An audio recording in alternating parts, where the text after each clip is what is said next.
Hello there everyone, welcome to Cryptocorps.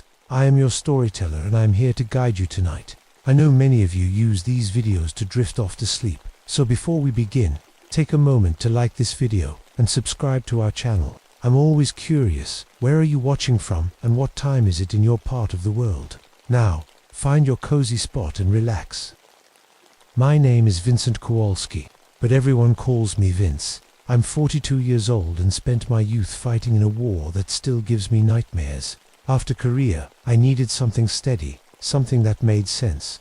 That's how I ended up as a mining engineer. It was the summer of 1967 when Murphy's Salvage Company sent me to assess an abandoned copper mine high up in the Colorado Rockies. The place had been shut down since 1943, and the company wanted to know if there was enough metal worth hauling down the mountain. Should be a simple job, my boss had said. 2 weeks, tops. The drive up to Copper Mountain was beautiful but lonely. The road got rougher the higher I climbed, until it was barely more than a dirt path. I stopped in the small town at the mountain's base to stock up on supplies and maybe hire a local guide. That's where things first felt ... off. "You heading up to the old mine?" asked the shopkeeper as he bagged my canned goods. His smile dropped when I nodded. "Good luck finding anyone to take you past the tree line," he said. "The Ute folks around here won't go near it." He was right. The 3 Ute men I approached in the town's only diner shook their heads before I even finished asking. "The mountain takes," said the oldest man, his weathered face serious. "The bone thieves live there." Now, I laughed it off. "Bone thieves?" The man didn't smile back. "They steal more than bones. They steal you." I'd heard plenty of superstitions in my line of work. Every mountain has its ghost story, but something in his eyes made my skin prickle. On my way out of town, I stopped at the weather station to check conditions. The young meteorologist seemed excited to talk to someone new. "You picked a strange time to head up there," he said, showing me his instruments. "We've been picking up weird electromagnetic readings from the mountain, like nothing I've ever seen. Equipment keeps going haywire." He showed me the paper readouts, jagged lines spiking at regular intervals, almost like it's broadcasting something, he said. By the time I reached the mine entrance, dark clouds were gathering. The old complex looked frozen in time. Rusty equipment scattered around wooden buildings, slowly rotting into the ground.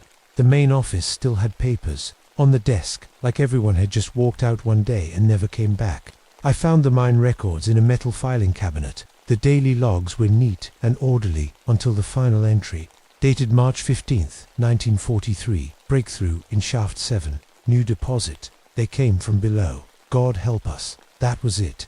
Nothing about evacuating the mine or what happened to the 47 workers listed on the payroll. I set up my radio equipment in the old supervisor's cabin, hoping to call down to the weather station. The radio crackled to life, but instead of finding any channels, I picked up a strange sound, like someone tapping on metal, followed by words in a language I'd never heard before.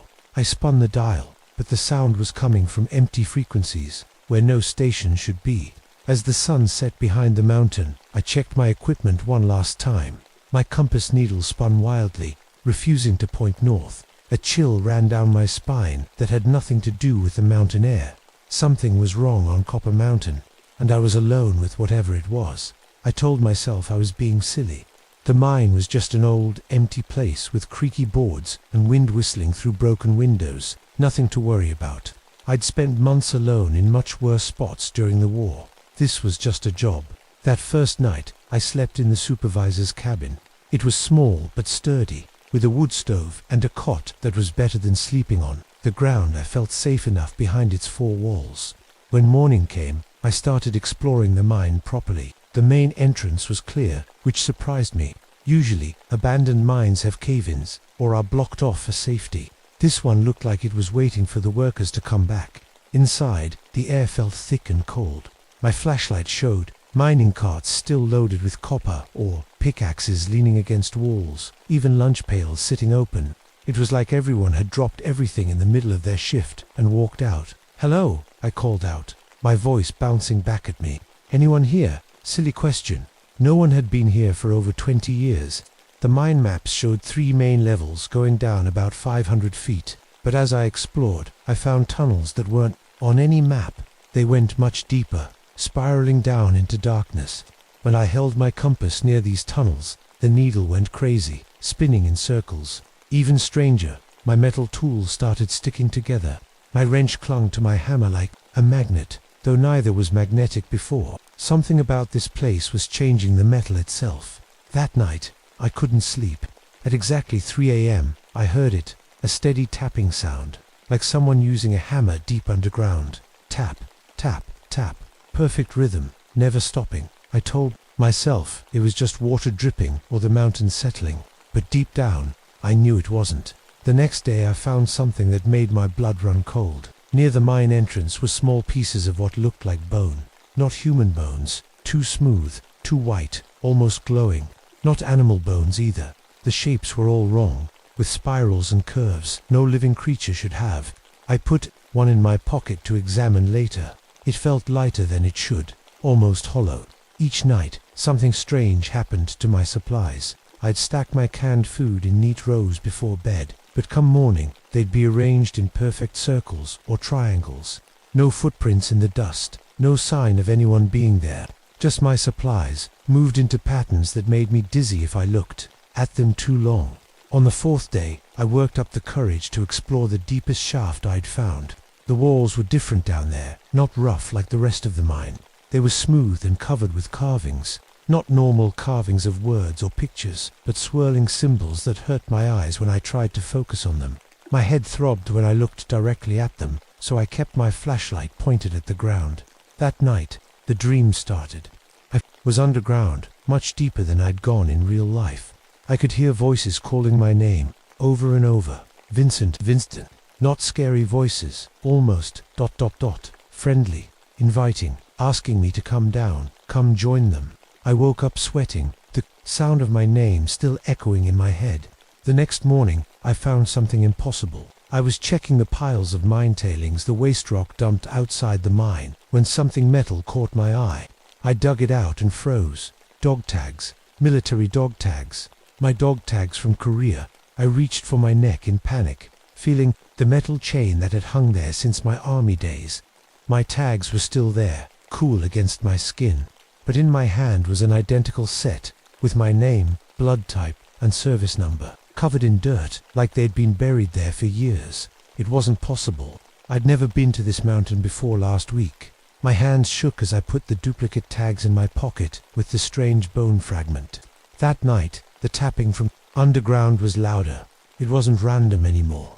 It had a pattern, like Morse code, like it was trying to tell me something. I knew I should leave. Pack up and go back down the mountain. Tell Murphy's salvage company the mine wasn't worth the trouble. But I couldn't. Something was pulling at me, making me need to know what was down there. What had happened to those 47 miners who vanished? What was calling my name in my dreams? Tomorrow, I decided, I would follow the tapping sounds. I would find out what was waiting for me in the depths of Copper Mountain. God help me, I needed to know. I woke up early the next day with a strange feeling in my chest. Not fear exactly, more like when you know you're about to do something. You shouldn't, but you can't stop yourself. I packed my backpack carefully, extra flashlight batteries, water, some food, rope, and my army knife. I'd explored enough mines to know the basics. Always tell someone where you're going. Always have a way back. Always leave marks so you can find your way out. But no one knew I was here, and something told me breadcrumbs wouldn't help me this time. The tapping noise started as soon as I entered the mine. It was like it had been waiting for me. Tap, tap, tap. I followed it down the main shaft, past the areas marked on my maps, to the strange tunnel I'd found earlier. Hello, I called out. My voice sounded small in the darkness. Is someone down there? The tapping stopped for 3 seconds, then started again. Faster now. Urgent, calling me deeper. The tunnel twisted downward in a spiral, getting narrower as I descended. The air changed to even though it was July and the mountain was warm with summer heat. My breath came out in white clouds. My thermometer showed 35 degrees and dropping. Fast. I should have turned back then. Part of me wanted to, but the tapping had changed again, becoming a rhythm that somehow felt like my name. Vincent, Vincent, Vincent, not in sound, but in feeling, like it was speaking to my bones instead of my ears. After an hour of climbing down, the tunnel opened into a small chamber with 3 passages leading off it. The tapping came from the middle one, As I stepped toward it, my flashlight caught something moving in the corner of my eye. I swung the light around and saw it, and my world changed forever. It stood about 8 feet tall, thin as a skeleton but not exactly human-shaped. Its body looked like bones, but bones that had grown wrong, with too many joints, too many angles where its face should be. Crystals clustered like frozen tears. They caught my flashlight and broke the beam into rainbows that danced on the cave. Walls I couldn't scream, couldn't move. The bone collector tilted its head as if curious. It took a step toward me, its feet making no sound on the stone floor. Finally, I found my voice and let out a yell, swinging my flashlight. Like a weapon, the beam passed through the creature and hit the wall behind it. The thing shimmered like heat rising from hot pavement, then stepped backward into solid rock and vanished. The air where it had stood was frozen, tiny ice crystals floating in the beam of my light. I ran, scrambled back up the tunnel, heart pounding in my chest. About halfway up, I heard a cracking sound above me. Rocks fell from the ceiling, blocking the path ahead. I was trapped. I turned to head back down, but stopped cold. The fallen rocks weren't in a random pile. They had landed in a perfect spiral pattern, exactly like the tunnel I was in, like someone had arranged them that way on purpose. With no choice, I continued downward, past the chamber with 3 passages. The middle passage led deeper than I thought possible. My ears popped from the pressure change as I descended.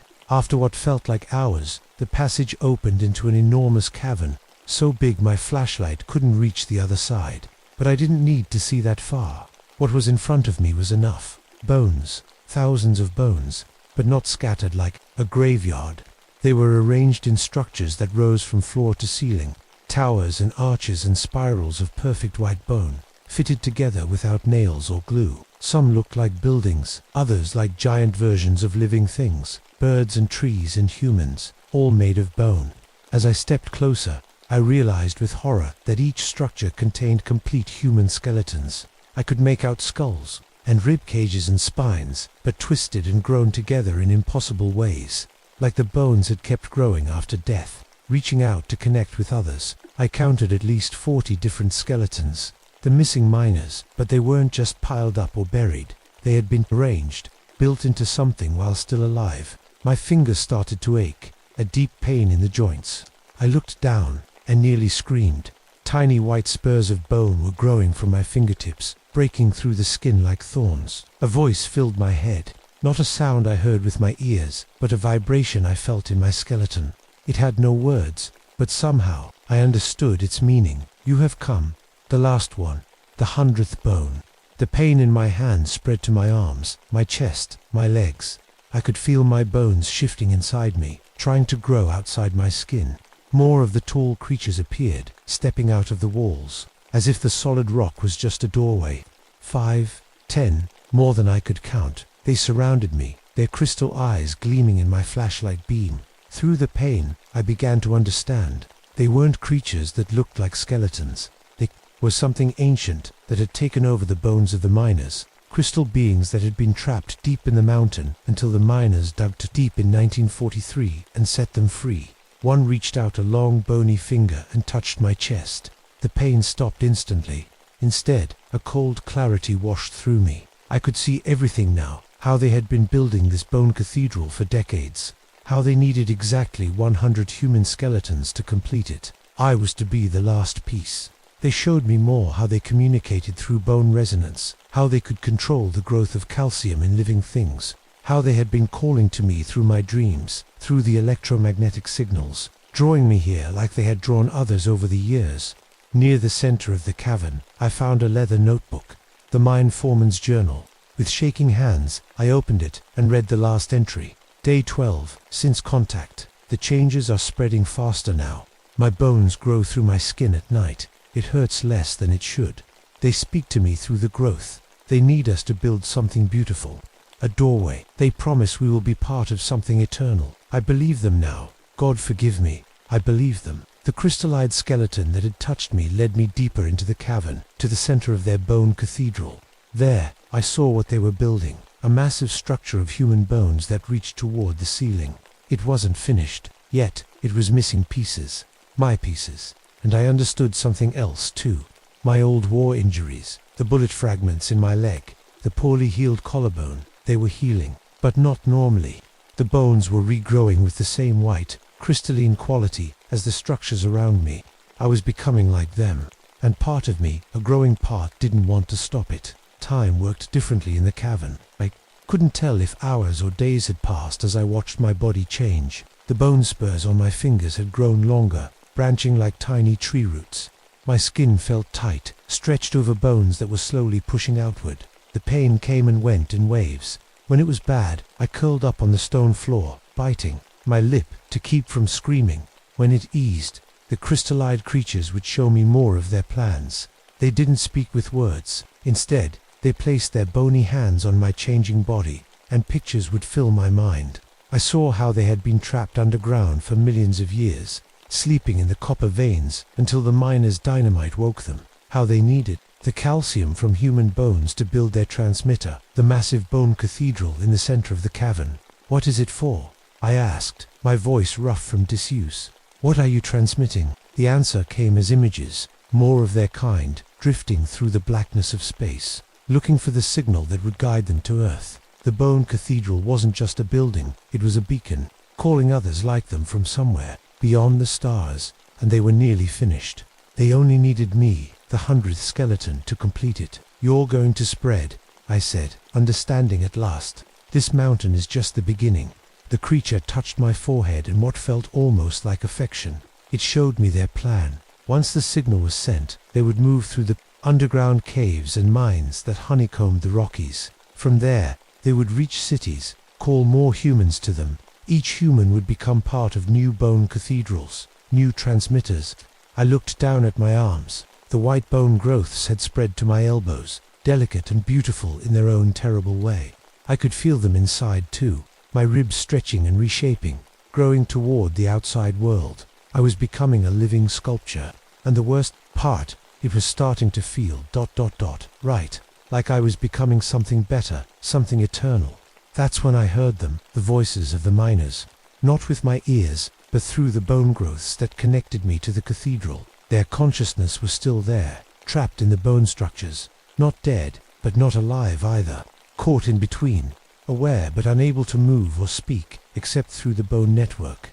They were in agony. 47 minds, trapped for decades, in a prison of their own skeletons, forced to be part of the creature's plan. "Help us," they begged without words. "End this. Don't let them finish." I struggled to my feet, fighting against the stiffness in my joints where the bone changes were happening fastest. I needed to think, to find a way out, but my thoughts felt cloudy, influenced by the creature's constant whispers to my bones. I staggered to the edge of the cavern, leaning against the cool stone wall.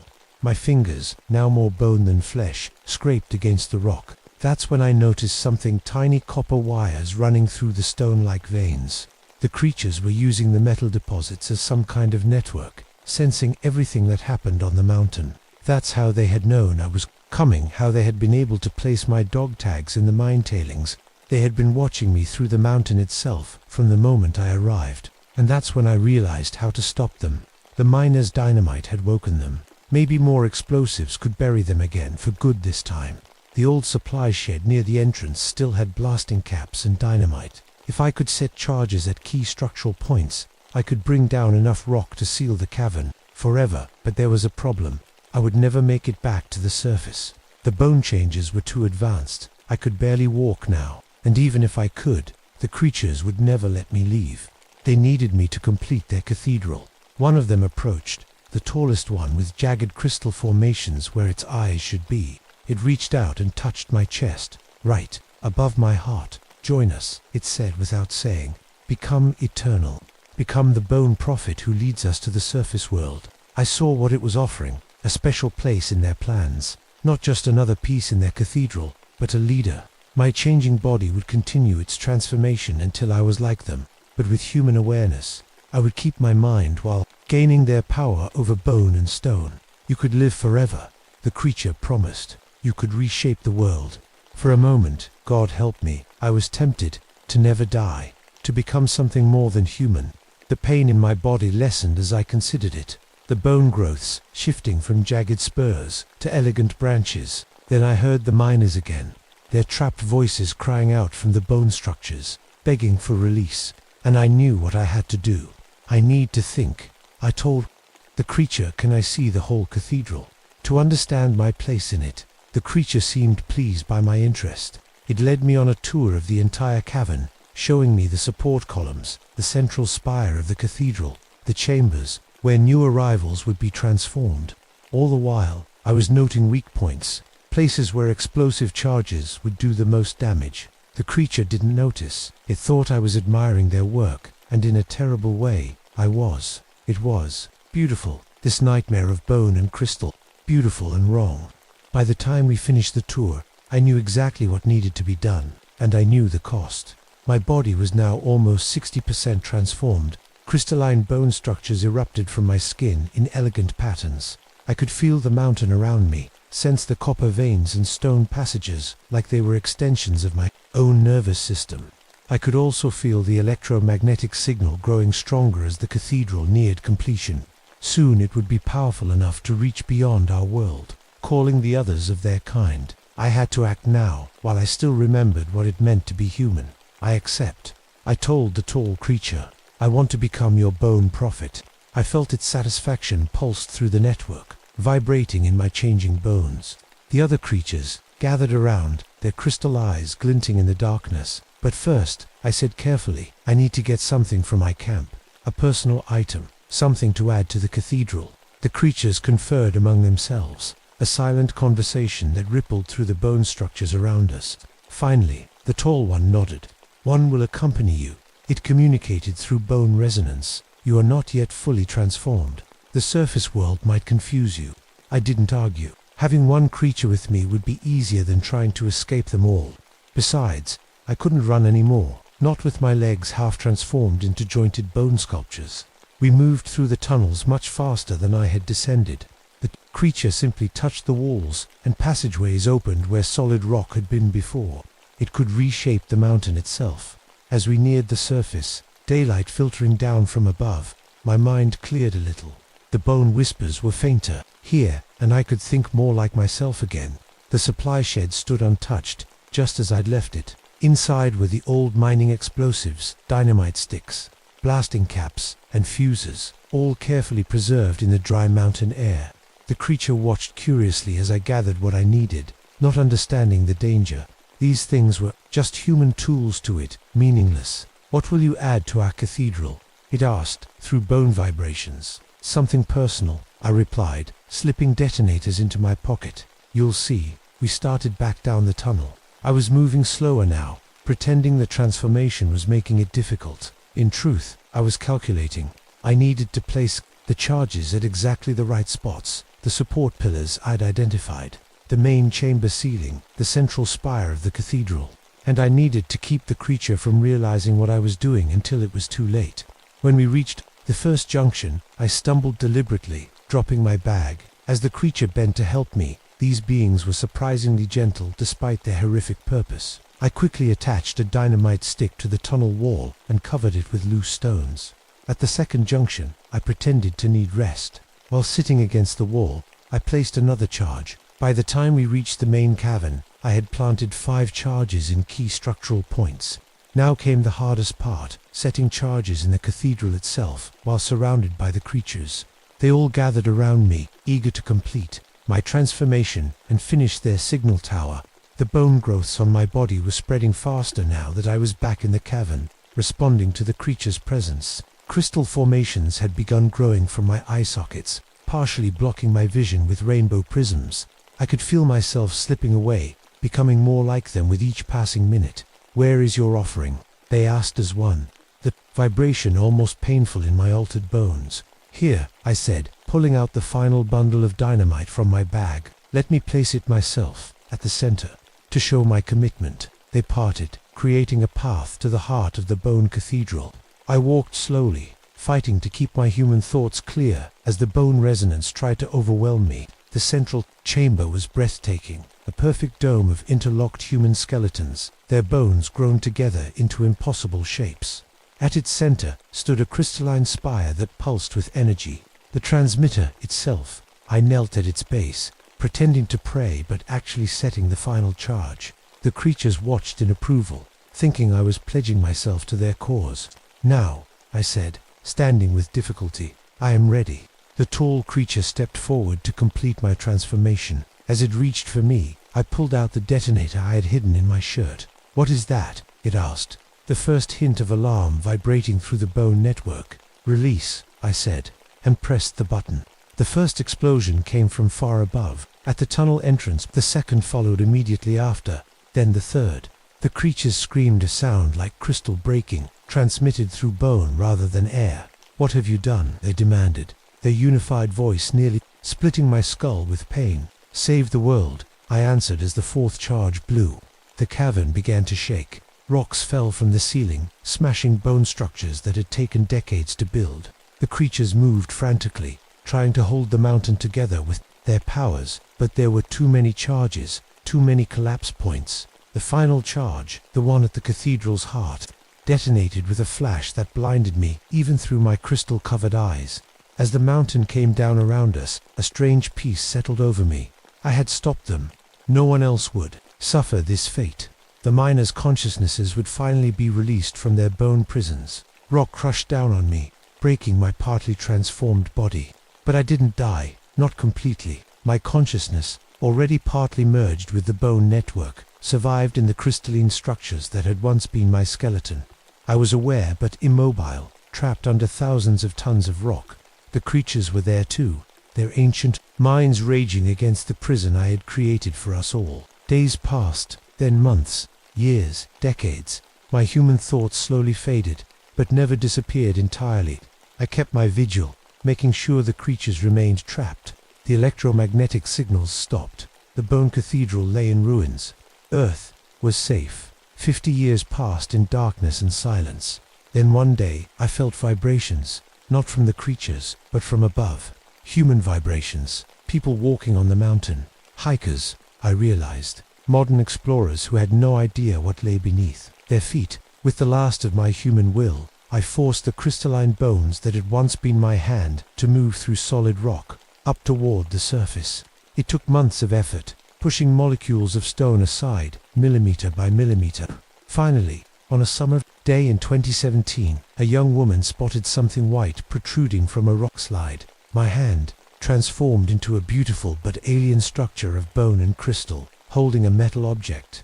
My dog tags, with a warning message I had scratched into them. During those final moments, "Do not dig here. What sleeps must stay buried." She took a picture with her phone, posted it online with the caption, "Weird find on Copper Mountain hike. Looks like bone but not human. Metal tags, too damaged to read clearly." The image went viral briefly, then was forgotten.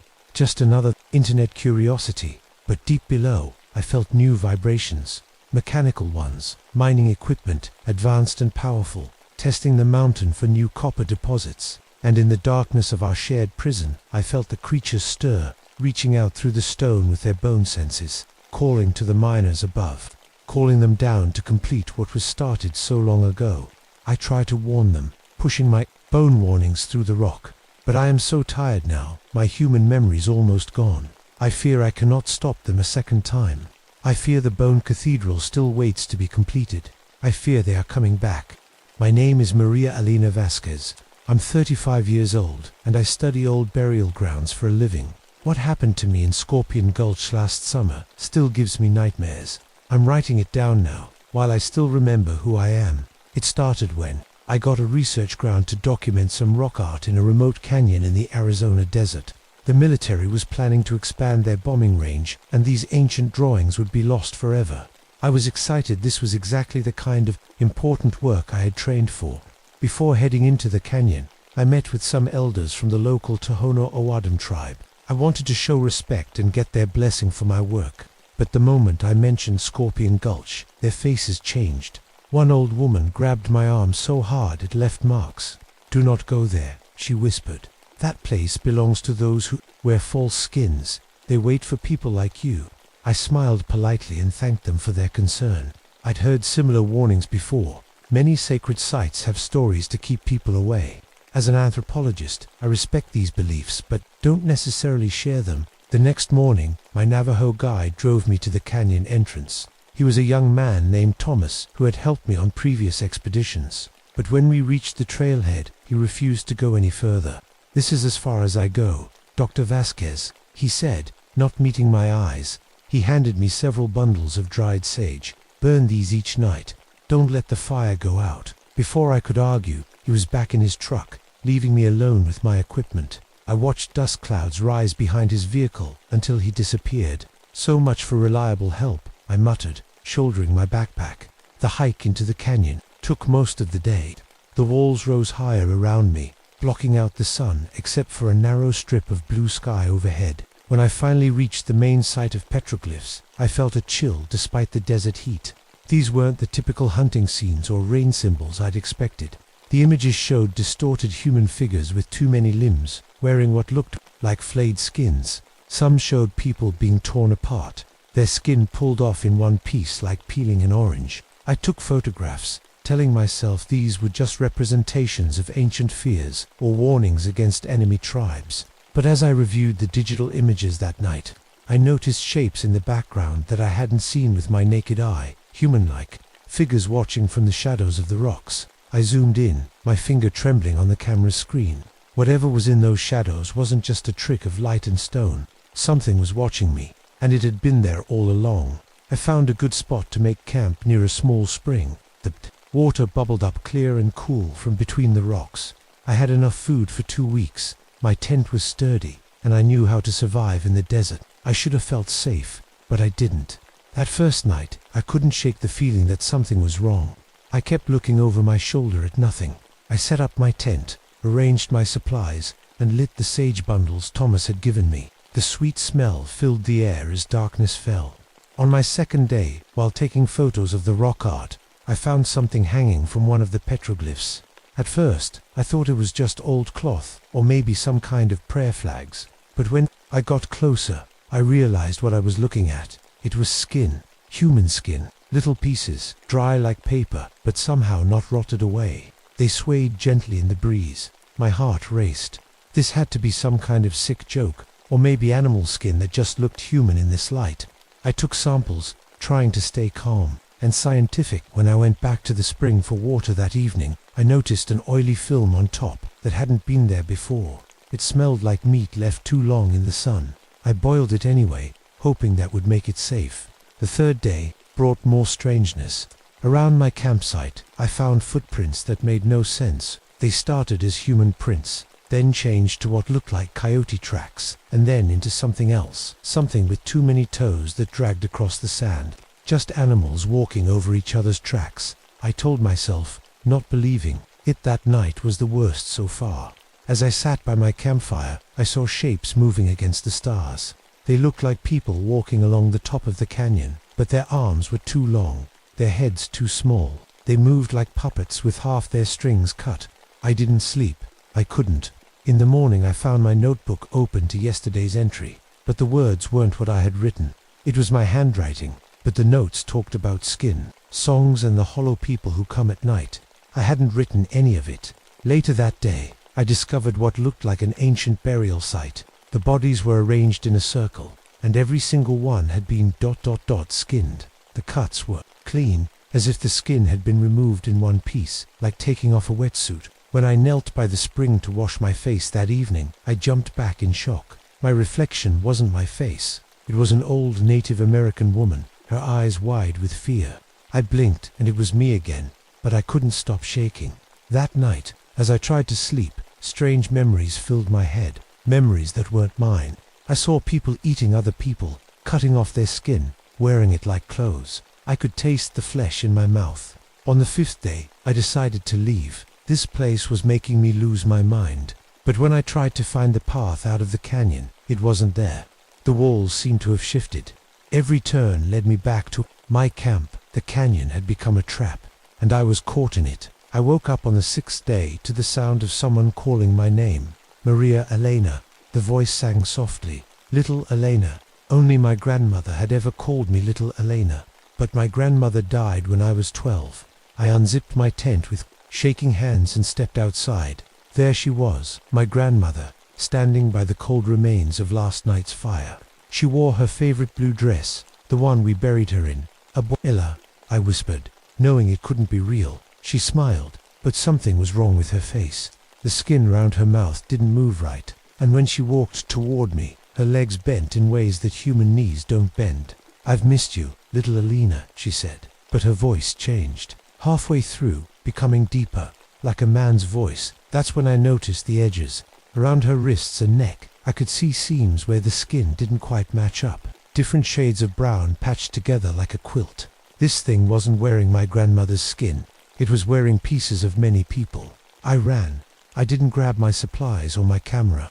I just ran. It followed, moving too fast, calling out to me in different voices, a child's laugh, an old man's wheeze, a woman sobbing. I hid behind a large boulder, pressing my hand over my mouth to quiet my breathing. The creature passed by, so close I could have touched it. Now I could see it clearly. The thing inside the skin was black and slick, showing through the tears and gaps in its human covering. "We know you're here, anthropologist," it called in my own voice. "We've been waiting for someone like you." Over the next hour, more of them appeared. They seemed to step right out of the rock walls, peeling away. From the ancient paintings like stickers, each wore a different patchwork of human skins, some fresh and flexible, others dry and cracking. One approached me where I was hiding. This one wore what looked like the face of a young boy stretched over the head of something much larger. "He'd study the old ways," it said in a voice that sounded like many people talking at once. "We are the oldest way." "What are you?" I asked, my voice small with fear. "We were once shamans of the people," it said. "We learned to shed our skins and take the shapes of animals, but we went too far. We took the skins of others, for power, for life." Another one joined it, this one wearing what looked like the face of a woman on its chest, not its head. "The people trapped us here," the second creature said, "but we can leave if we wear the skin of an outsider, someone who understands us, someone like you." I felt sick. "You want my skin?" They laughed, a horrible sound like tearing paper. "We want you to join us," the first one said. "Your knowledge makes your skin powerful, your understanding of the old ways." I realized with horror that these things could copy anyone whose skin they touched. They could take their memories, their knowledge, even how they talked. "You've been studying us," the one with the boy's face said. "Now we will study you." As the sun set, more of them emerged from the rocks. I counted 7 in all, each more horrible than the last. They circled me slowly, reaching out with fingers that bent backward. And then I saw one that made my blood freeze. It wore the face of Thomas, my guide. "Thomas," I whispered, not wanting to believe it. The creature wearing my guide's face smiled. His teeth were too white, too perfect to be real. "Thomas never left," it said. "He's been here for years. He brings us new people, special people." "You've been wearing his skin all this time?" My voice shook. "We wear many skins," it answered, "sometimes at once, sometimes we share." A terrible thought hit me. My research grant, the military expansion, ... Was any of that real? The creatures laughed again, that awful tearing sound. "You were chosen," the one in Thomas's skin said. "We arranged everything. The grant, the expedition. We needed someone who understands skin and history, someone who can help us spread." They moved closer. I backed away until I hit the canyon wall. There was nowhere left to run. The one that looked like a child reached out and touched my arm. Its fingers were cold and damp. Where it touched me, my skin felt loose, like it might slide right off my muscles. "We will start slow," it said. "Just a small piece first." Before I could scream, it pinched the skin on my forearm and pulled. The skin stretched away from my body like soft taffy, but I felt no pain, just a strange tugging sensation. "See," it said, "your body is already changing. You're becoming like us." I watched in horror as my skin grew back where it had been removed. Not normal healing, but a runny, waxy regrowth that hardened into new skin within seconds. They led me deeper into the canyon, to a cave I hadn't noticed before. Inside, hanging from the walls like clothes in a closet, were skins. Dozens of them. Some looked ancient, cracked and stiff with age. Others looked fresh. "Our collection," the Thomas thing said proudly. "We keep them all." I recognized some of the faces. A park ranger who had gone missing last year. A hiker whose disappearance had made the news. And then I saw skins that made me collapse to my knees. My mother, my father, my little brother. "No," I whispered, "they're alive." I just spoke to my mom last week. Did you? The child-faced one asked. Or did you speak to us wearing your mother? We've visited your home many times. We know your family well. I remembered my last call with Mum, how she'd seemed a little off, how she'd asked strange questions about my research. Where are they? I demanded. Where are their bodies? The creatures led me deeper into the cave. In the back, propped against the wall, were what looked like mummies, dried husks of muscle and bone, no skin covering them. Their eyes were gone, but somehow I could tell they were aware, suffering. I thought I recognized my mother's small frame among them, but I couldn't bear to look closely. This is what happens when we take a skin, the Thomas thing explained. The body lives on, aware but unable to move or speak. They feel everything. I felt sick. Was this my fate, too? My arm, where they had taken skin, was now covered in a strange patchwork of textures. Some parts smooth like normal skin, others rough and scaly. In places, it hung loose like it was a size too big. You're changing faster than most, one of them said, sounding pleased. Your understanding helps the process. They explained how they had been infiltrating nearby towns for decades, taking a skin here, a skin there, learning about the modern world, spreading slowly.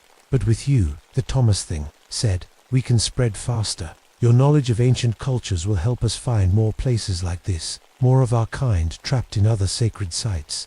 My whole body felt wrong now. My skin itched and shifted when I moved. In places, it was growing extra flaps and patches, like my body was making too much of it. Why me? I asked, fighting back tears. Because you seek knowledge without fear, the child-faced one said. Because you don't believe in monsters until you see them. They circled me again, reaching out to touch my changing skin. Each touch made the transformation happen faster. Soon, they whispered together, soon you will be one of us. That night, they left me alone in the cave, surrounded by the hanging skins of people they had taken. I couldn't stop touching my own changing body. My skin felt like a loose sweater I could almost take off. I had to escape. But how? I remembered something one of them had said. We were once shamans. That meant they were human once. And if they became monsters through some kind of magic or curse, maybe there was a way to undo it. In the dim light of the cave, I studied the oldest skins. They were covered in markings, not random patterns, but words in a language I partially recognized from my studies. I traced the symbols with my finger, and knowledge flooded into me. Not my knowledge, theirs. I suddenly understood. To beat the skinwalkers, I had to become like them, but stronger. I had to take their skin. It was a horrible thought, but it was my only chance. When the Thomas thing came to check on me the next morning, I pretended to be excited about my transformation. I feel it changing me, I told him. I want to learn everything, how to take skins, how to wear them.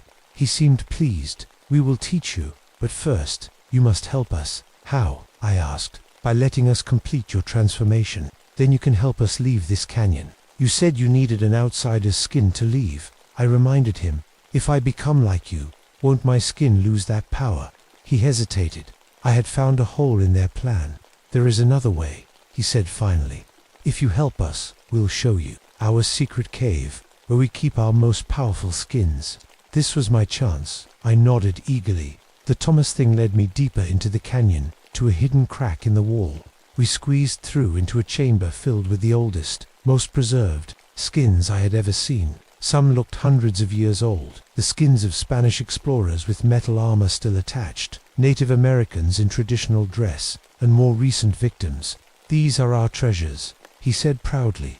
With these, we can go anywhere. While he was distracted showing me the collection, I spotted what I needed, a stone knife, ancient but still sharp, used in their rituals. I grabbed it and, before he could react, slashed at his face. The skin parted easily, revealing the black, oily thing underneath. It shrieked in a dozen voices.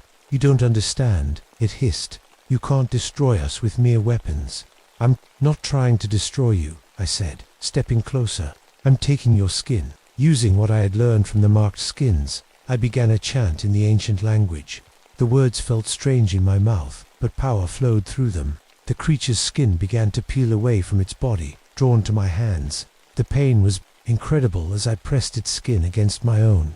Not just physical pain, but the agony of 1,000 memories flooding into me at once. I saw through Thomas's eyes as he led other innocent researchers here. I felt the joy the creature took in stealing lives, but I also learned its weaknesses. Fire wouldn't work. Their skins were protected by old magic. Water wouldn't drown them. They didn't need to breathe. But the canyon itself, the canyon, was their prison for a reason. The ground began to shake as I absorbed more of the creature's knowledge. The other skinwalkers felt it too. They came running, their patchwork faces twisted in anger. "What have you done?" they screamed. "I've learned your secret," I told them. "This canyon doesn't just hold you, it owns you. Your skins belong to it." I began another chant, this one calling to the canyon itself. The walls trembled. Dust fell from above. The skins hanging throughout the caves began to move. They floated off their hooks and drifted toward the mummified bodies they had been taken from. "No," the skinwalkers shrieked. "Those are ours." But it was too late. The skins wrapped around their original owners, who began to move. Stiffly at first, then with growing strength. The victims were reclaiming themselves. The skinwalkers began to shrivel, their stolen power flowing back to its rightful owners. They clawed at themselves, trying to keep the remaining scraps of skin attached, but it was useless. The ground split open beneath them. The canyon was taking them back. I ran for the entrance, following the newly restored victims. Behind us, the cave collapsed. The screams of the skinwalkers faded as they were sealed back into their prison. In the daylight, the rescued victims looked at me with gratitude, but also fear. My skin was still not right. Patches of it shifted and changed, showing faces of people I had never known. "Thank you," one woman said, touching my arm gently. "But what about you?" I looked down at my hands, which sometimes looked like mine, and sometimes like someone else's. "I'm not sure," I admitted. "I took their power to save us, but now I don't know if I can get rid of it." We made our way back to civilization. The victims returned to their families, though many were too traumatized to explain what had happened. I couldn't go home, not like this, not with skin that sometimes showed other people's faces. I went back to the canyon entrance, not to go inside, but to stand guard, to warn others away. Sometimes hikers or researchers come by, curious about the petroglyphs. I tell them the canyon is unstable, that there was a collapse. Most believe me. For those who don't, who insist on exploring, I show them my hands as they shift from my skin to someone else's. That usually convinces them. I don't know how long I'll last before I completely lose myself to the skins I absorbed. Already, I find myself forgetting which memories are mine and which belong to others. That's why I'm writing this down. To remember who Maria Elena Vasquez was, before she became the guardian of Scorpion Gulch, before she became something between human and monster. If you're reading this and you're thinking of coming to see the ancient rock art of the canyon, don't. Some knowledge isn't worth the cost. Some skins are better left unworn. My name is Theodore Boudreau, though everybody just calls me Teddy. I've been guiding folks through the Louisiana swamps since I was old enough to paddle a pirogue. That was before Korea, before I saw what men could do to each other when the world wasn't watching. The war changed me, but the Bayushi stays the same, timeless, patient, hungry. It was early, October 1958, when Jackson Tremblay hired me to take him into Blackwater Bog. He was one of those New Orleans businessmen with too much money and not enough sense. Crisp white shirt already wilting in the humidity, fancy leather boots that would be ruined by day's end. "I want the best guide in the parish," he told me at the bait shop, sliding a wad of bills across the counter. "Someone who isn't afraid of local superstitions." I should have walked away right then. Blackwater Bog ain't like other parts of the swamp. There's a reason none of the local Cajuns will pole a boat through those waters, not for any amount of money. The Rougarou lives there. Old Marcel had warned me just that morning. Rougarou qui mange les âmes, the werewolf that eats souls. I didn't believe in monsters, not the kind that hide in the swamp anyway. The real monsters wear military uniforms or business suits, like Tremblay.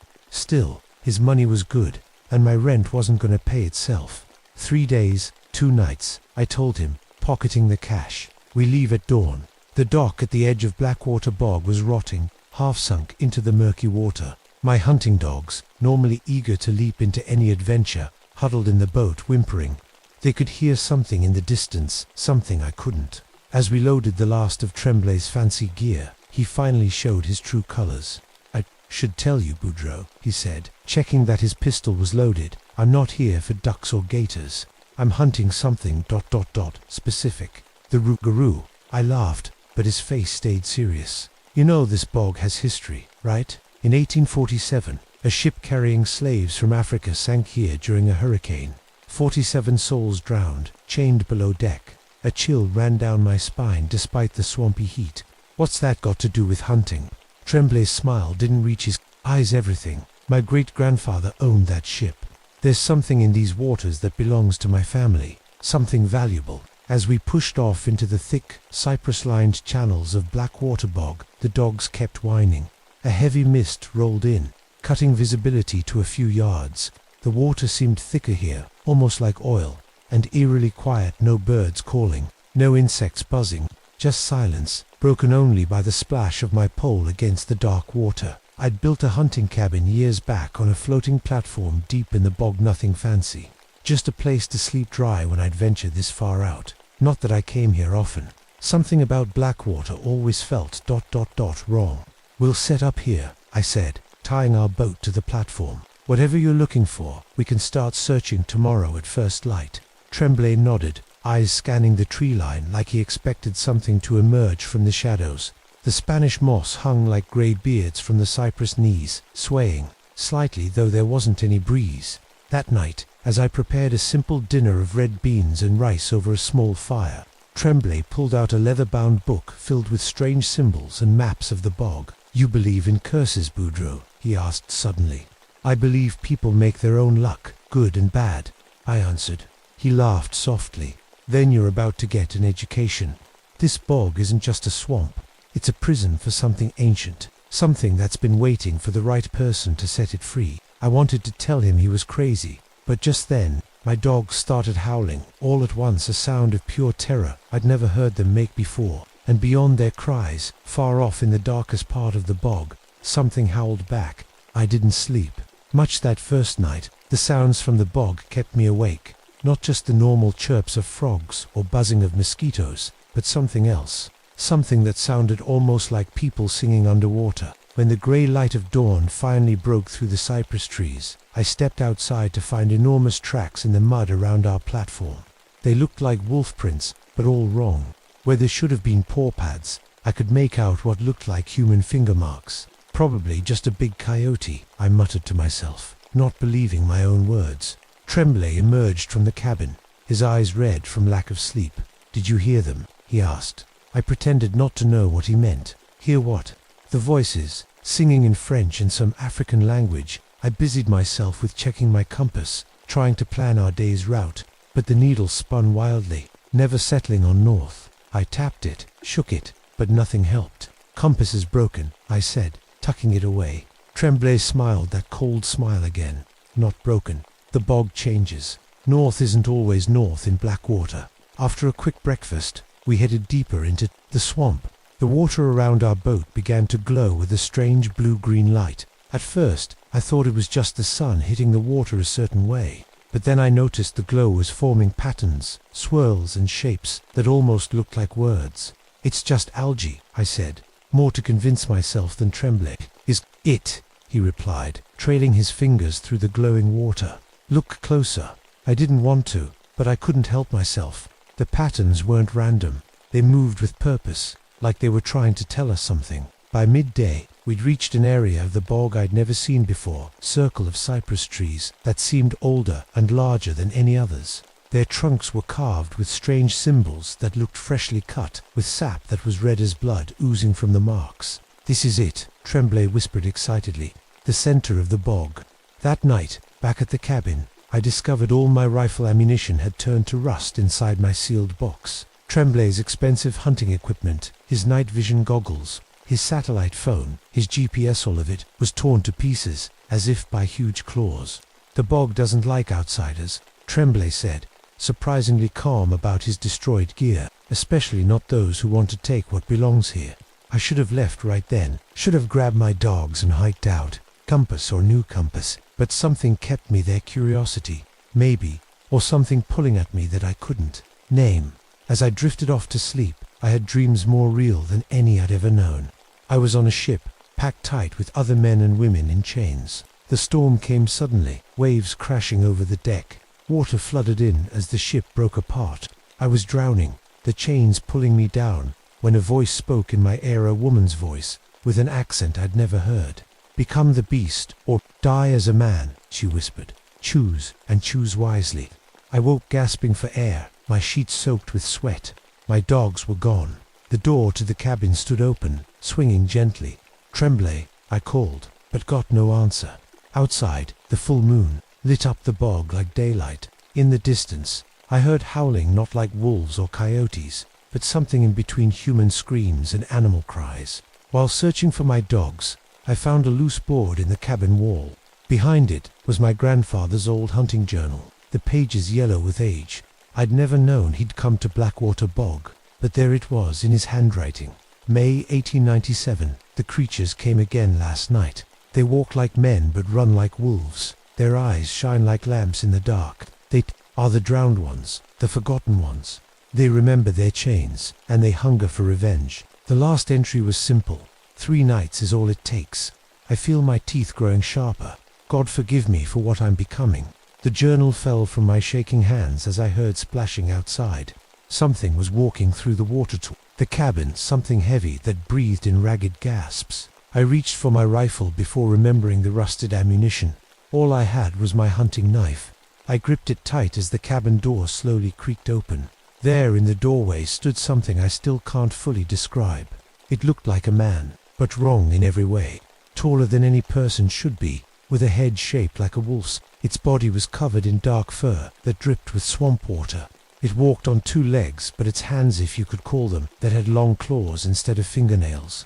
"Theodore Boudreau," it said in perfect Cajun French. "We've been waiting for you." I gripped my knife tighter, backing away until I hit the wall. "What are you?" The creature stepped inside, ducking its head under the doorframe. In the moonlight streaming through the window, I could see its eyes, human eyes, and that wolf face, filled with a terrible sadness. "I was Baptiste," it said, "before the chains, before the water filled my lungs.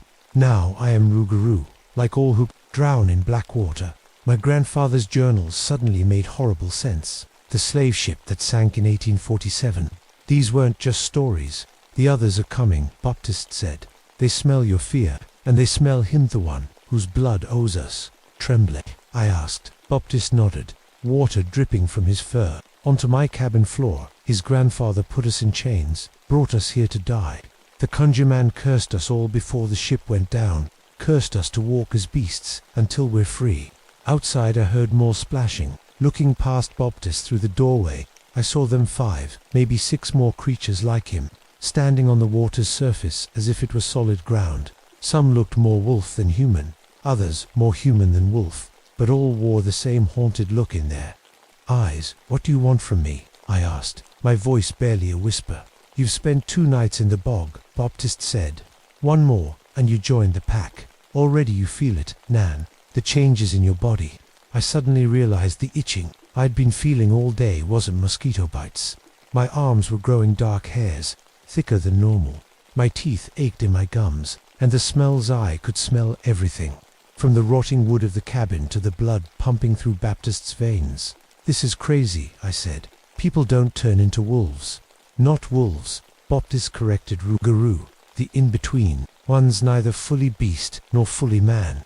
This is our curse, and, soon, your curse too." Just then, a gunshot rang out across the water. One of the creatures yelped and fell beneath the surface. Tremblay stood on the shore, a silver-plated revolver in his hand. "Get down, Boudreau," he shouted, firing again. Baptiste growled, a sound that shook the walls of the cabin.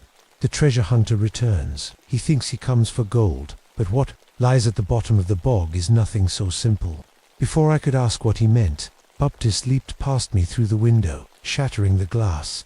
The creatures in the water moved like lightning, some diving beneath the surface, others racing across the top toward Tremblay. I ran outside, not sure whose side I was on anymore. Tremblay was firing methodically, each shot hitting its mark. The bullets seemed to glow with a faint blue light. "Blessed silver," he called to me, "the only thing that hurts them." But for each creature he shot, 2 more emerged from the dark water.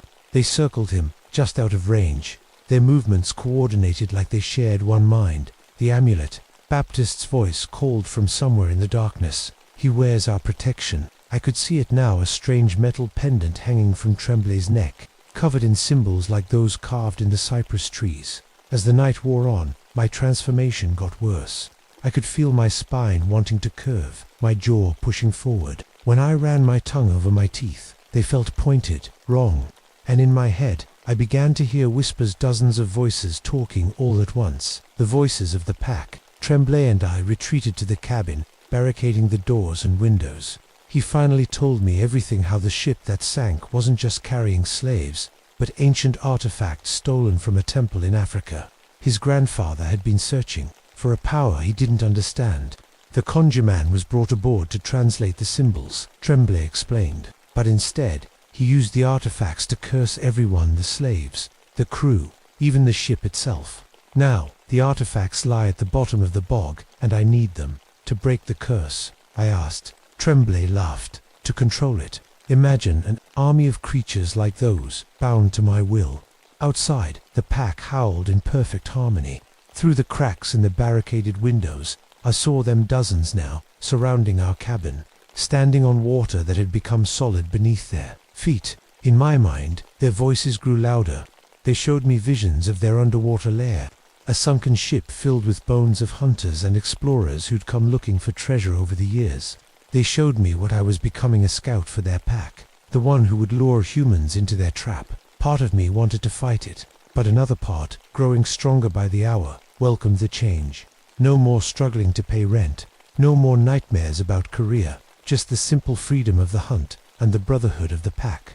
As dawn approached, Baptist's voice rose above the others in my head. Choose, Teddy Boudreaux. Choose before the third night falls. Join us willingly, or fight us and lose your humanity anyway. But know this, the artifacts cannot leave the bog. They are our chains, but they are also our power. By the third morning, I hardly recognized myself in the reflection of the cabin's cracked mirror. My face had stretched, jaw pushing forward. Dark hair covered my arms and chest. My eyes had changed to yellow around the edges, with pupils that narrowed to slits in the sunlight. You're almost one of them now, Tremblay said, keeping his distance from me. But you can still help me. Help yourself too. How? My voice came out as a growl. The artifacts at the bottom of the ship, they're the source of the curse. If I can get them, I can control the Rougarou, all of them. He leaned closer, including you. Something inside me, the wolf part, maybe wanted to tear his throat out right then. But I held back. And if I don't help you, then you become just another monster in the swamp, trapped here forever. He tapped the amulet around his neck. This protects me from becoming like you, but it won't last much longer. We need to move today. Outside, the bog was quiet, too quiet. The pack had retreated with the morning light, but I could feel them watching, waiting. In my head, their voices whispered constantly, now some in French, some in languages I'd never heard. They showed me memories of their human lives before the drowning and the century of hunting that followed. We took the boat toward the center of the bog, where Tremblay said the ship had sunk. I pulled us through the dark water, my enhanced senses picking up every movement beneath the surface, every shift in the current. They're following us, I said, smelling the pack even though I couldn't see them. Of course they are. They know what we're after. As we neared the center, the water grew clearer, and I could see down to the bottom. There, half buried in mud, lay the remains of an old sailing ship. Its wooden hull had rotted away in places, revealing the grim cargo it once carried, rusted chains still attached to bones that had turned black with time. There, Tremblay pointed, in the captain's quarters, a sealed chest. I could see it too, my new eyes cutting through the murky water like it was clear glass. Something about the chest made my skin crawl. Even from the surface, I could feel power radiating from it, ancient and angry. You'll have to dive for it, Tremblay said. I can't swim well enough to reach it. Part of me knew this was a trap, but another part, the human part that was fading fast, wanted answers. What was in that chest? Could it really break the curse? If I get it for you, I said, you have to promise to free them. Free all of us. Tremblay nodded quickly. Of course, that's what I want to. He was lying. I could smell it on him now, the sour scent of deception. But I dove anyway, my transforming body cutting through the water with ease. The ship lay in about 30 feet of water, As I swam down, shapes moved in my peripheral vision, the pack, swimming alongside me but keeping their distance. In my mind, Baptist's voice was clear. The artifacts cannot leave the bog. They must be returned to their homeland if we are to be free. I reached the ship and squeezed through a broken section of hull. Inside, the captain's quarters were small, most of the furniture rotted away. The chest sat on what remained of a desk, sealed with a lock that had somehow survived a century underwater. As I reached for it, a hand grabbed my wrist. I turned to see an old man floating beside Mior, what had once been a man. His skin was the color of midnight, covered in strange markings. Round his neck hung an iron collar, attached to a chain that disappeared into the mud floor of the ship.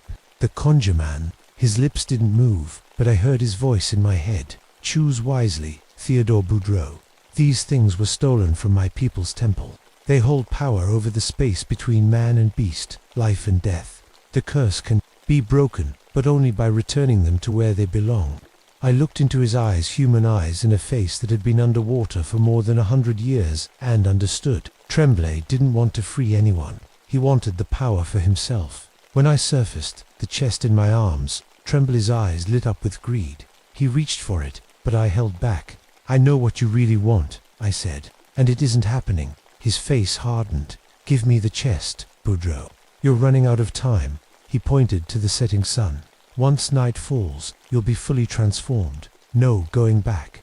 I could feel it happening already. My bones shifting, muscles stretching, but my mind was clearer than it had been in days.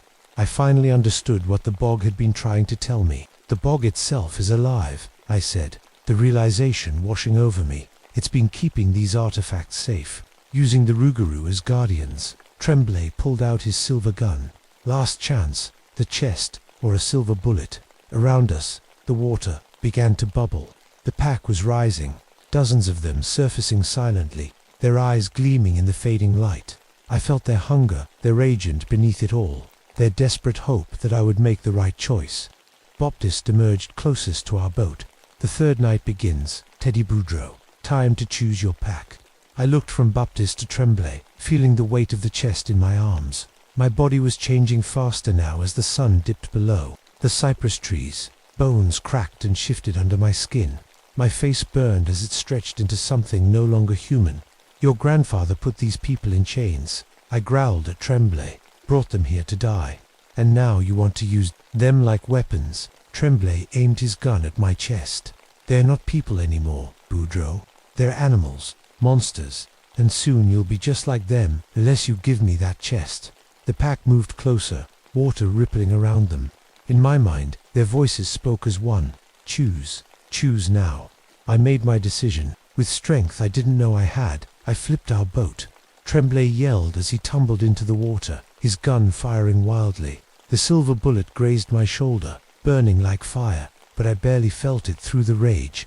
Tremblay surfaced, sputtering and clawing for the overturned boat. The amulet still hung around his neck, glowing faintly, keeping the pack at bay. But it couldn't protect him from me, was still changing, caught between human and Rougarou.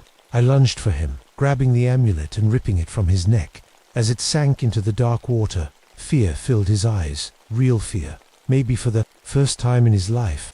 You don't know what you're doing, he gasped. That chest, the power we could be rich. Some things aren't meant to be owned, I said, my voice now more growl than human speech. The pack moved in, forming a circle. Around Tremblay, Baptiste looked at me, waiting.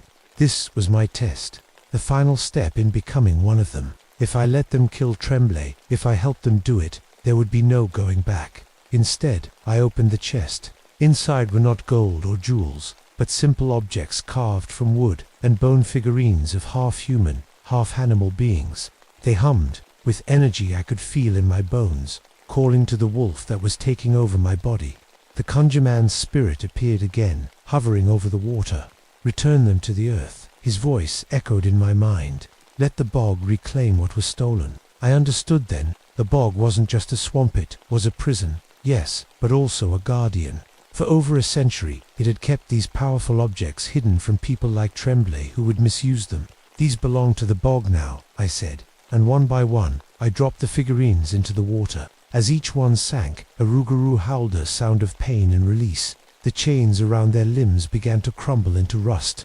Baptiste was the first to change, his wolf features softening, becoming human again before my eyes. "What are you doing?" Tremblay screamed, lunging for the chest. "Stop!" But it was too late. The last figurine slipped from my fingers into the dark water. As it sank, something massive stirred beneath us, the bog itself. Awakening, the water began to churn and bubble.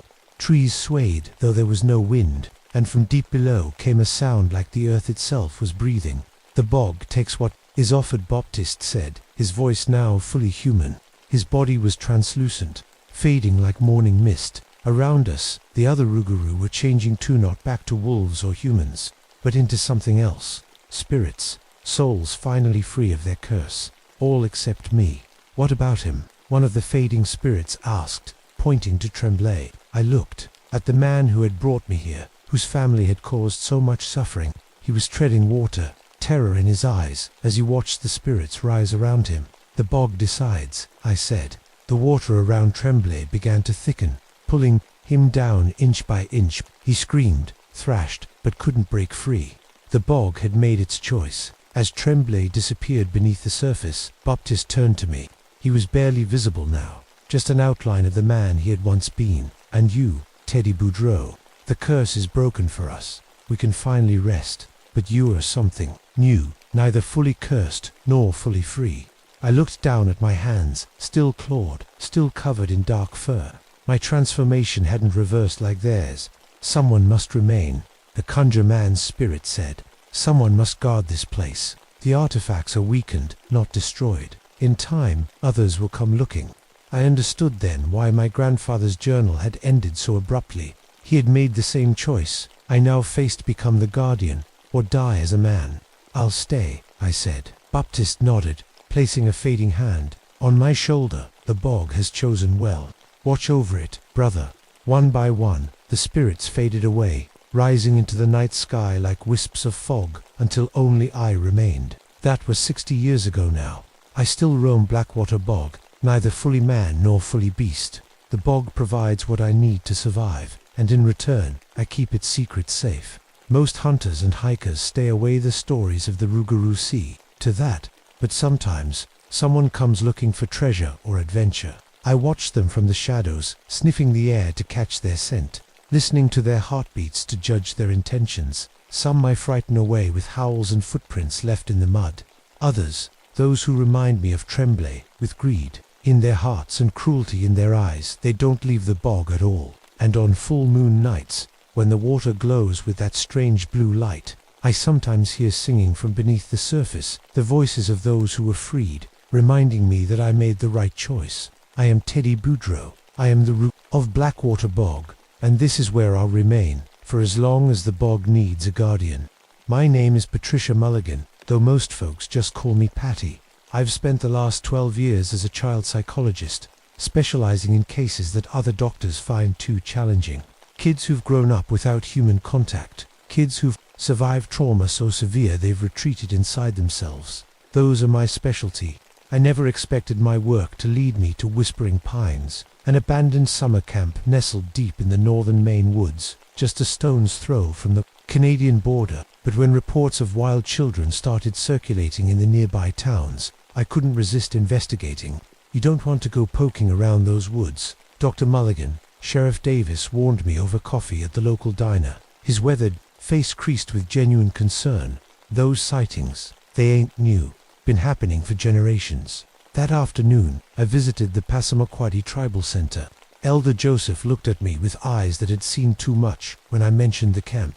"The little people have always lived in those woods," he told me, his voice barely above a whisper. "They take what doesn't belong to them, not bodies, souls, especially children's souls. They're bright, you see, pure." I smiled politely, jotting notes about local folklore. I should have listened harder. At the county records office, I discovered the truth about why Camp Whispering Pines closed in 1962. 13 children had vanished during an overnight hike. Despite massive search efforts, not a trace was ever found. No clothing, no remains, nothing. The case was never solved. Digging deeper, I uncovered similar disappearances throughout the region's history. Children vanishing without explanation, always near those same woods. always without a trace. When I tried to hire park rangers as guides, they refused every single one. Equipment malfunctions past those trail markers, one finally admitted, pointing to my satellite phone and GPS. Compasses spin, batteries die. You go past those markers, doctor. You're on your own. I laughed it off. I was a scientist, after all, a rational woman with degrees from respectable universities. So I packed my research equipment, my recording devices, and enough supplies for 2 weeks. I told myself I was being thorough, professional. In reality, I was walking straight into a nightmare that had been waiting patiently for decades. A nightmare that knew my name before I ever set foot in those woods. The old counselor's cabin wasn't much, but it would do. I set up my equipment recorders, cameras, motion sensors, all the tools of a proper scientific investigation. As I unpacked, I felt confident. Kids were my specialty. If there were children living wild in these woods, I'd find them, understand them, and help them. That first afternoon, I explored the abandoned camp. Everything was overgrown but strangely preserved, like time had barely touched it. The mess hall still had plates stacked neatly. The craft building had scissors and construction paper laid out as if waiting for tomorrow's project. But something wasn't right. The children's belongings weren't just left behind, they were arranged. Shoes paired neatly by cabin doors. Teddy bears sitting upright on bunks. A circle of dolls around a pretend tea party that looked fresh, not decades old. "Hello," I called out. "My name is Dr. Patty. I'm here to help." Only the wind answered, rustling through pine needles. That night, I jolted awake at 2:17 a.m. My recorder was picking up sounds, children laughing, singing jump rope rhymes. I grabbed my flashlight and rushed outside. Ring round the rosy, pocket full of posse es ... The singing stopped the moment my cabin door opened. The moonlit camp was empty and still. In the morning, I found tiny footprints all around my cabin, different sizes, different patterns. I made plaster casts and examined them. They were clearly children's feet, but the impression seemed ... off somehow. The pressure points were wrong, and some matched shoe styles from the 1940s, others from the 1970s. I told myself there must be a logical explanation. That night, I stayed awake, watching from my window. Just after midnight, I saw them, small figures darting between buildings, playing in the moonlight. I grabbed my camera and rushed out, calling softly, "It's okay, I won't hurt you." They vanished. Not ran, away, vanished, like smoke scattering in wind. Each morning brought new strangeness. My food supplies rearranged into little place settings, a child's idea of a fancy dinner party, stick figures drawn in the dust on my equipment, and the walls ... The walls of my cabin had new drawings appearing, crayon pictures of tall, stretched out adults being pulled into the dark forest by small hands. I began having dreams that weren't my own. A father yelling, breaking dishes, but my dad never raised his voice. A mother drinking from a bottle, passing out on a couch. My mum didn't drink. A birthday party where no one came, but I'd always had friends at my parties. These weren't my memories, but they felt real, raw. I'd wake up crying for parents I never had, missing friends I'd never known. During the day, I'd catch myself humming playground songs I'd never learned. My hands would absent-mindedly set up jacks or pick up a jump rope, ready to play games I'd never enjoyed as a kid. On my 6th day, I found something impossible in the camp director's office, hidden in a rusted filing cabinet. A diary with my name written in childish handwriting on the first page, property of Patricia Mulligan, Cabin Bluebird, summer 1962. But I was born in 1943. I would have been 19 in 1962, already in college, and I'd never been to Camp Whispering Pines as a child. I flipped through pages filled with a child's handwriting that looked eerily like mine had once been. Tales of swimming lessons and crushes on counselors and scary stories told after lights out. And on the last page, a single sentence: "They're coming for us tonight, on the hike. They promised to make us special." I dropped the diary, my hands shaking. The room suddenly felt cold and small, like the walls were listening. Something was very wrong at Whispering Pines, and whatever it was, it knew me, had been waiting for me, and I was starting to think it had invited me here. I was organizing my notes when I heard a soft humming coming from the doorway. I looked up and nearly fell out of my chair. A little girl stood there, 8 years old, maybe, blonde pigtails, wearing a faded Camp Whispering Pines t-shirt and denim shorts. She was solid and real, not like the shadowy figures I'd glimpsed at night. "Hello," I said, using my gentlest professional voice. "I'm Dr. Patty. What's your name?" The girl tilted her head, studying me. Then she spoke, and my blood turned to ice. "You know who I am, Patricia," she said in a fully adult voice. "You've been looking at my picture for days." I scrambled through my files and pulled out the newspaper clipping from 1962. There she was. Sally Morrison, one of the 13 missing children. The same round face, the same pigtails, exactly the same. What are you?" I whispered. The girl thing smiled. "We're the forgotten ones, the ones who stay forever young." As if on cue, more children appeared behind her. Boys and girls of different ages, different eras, judging by their clothes. All with the same strange, knowing eyes. "We're not human children," Sally explained, sitting cross-legged on the floor. "We've been in these woods since before people had names. We were lonely. We wanted friends." "The missing children," I said. My mouth felt dry. She nodded. "They're part of us now. We take the best parts, the memories, the feelings, the innocence. We preserve them forever." That night, I couldn't sleep. Fragments of memories that weren't mine kept flashing through my head. Birthday parties I never had, schools I never attended, parents I never knew. The next morning, I couldn't remember my university professors' names. Instead, I remembered a teacher from 2nd grade scolding me for running in halls, except I never had that teacher. The mimic children, as I began calling them in my notes, visited more often now. They emerged from hollow tree trunks, from spaces under rocks, from shadows that were too dark for the time of day. They could change their appearances. One moment, a boy with a 1950s crew cut. The next, a girl with beads in her hair from the 1970s. They explained they could become any child they'd collected, but preferred the youngest ones, more innocence, more imagination. "We've been waiting for someone like you, Dr. Patty," a small boy said, while swinging his legs from a tree branch. "Someone who understands children." "What do you mean?" I asked. "You study children. You know how they think, how they feel." His eyes turned ancient. "You're valuable to our collection." They began asking me questions like therapy in reverse. "Tell us about your first day of school. Tell us about when your dog died. Tell us about when your parents fought." And I answered, with memories that weren't mine. One rainy afternoon, they led me to an old storm cellar I hadn't noticed before. Inside was a massive playroom filled with toys from every decade: rag dolls from the 1900s, tin soldiers from the 1940s, Atari games from the 1980s. "Pick one," a girl urged. "Any toy." I reached for a teddy bear with one eye missing. The moment I touched it, I heard a voice in my head, a little boy crying for his mother. I dropped it, gasping. "Each toy holds a soul," Sally explained. "Not the whole person, just the childhood part, the part we keep." I looked around the room in horror. Hundreds of toys, hundreds of trapped children. "Why are you showing me this?" I asked. "Because soon you'll help us with the great game," a tall boy explained. "We're preparing for a big collection, the biggest ever."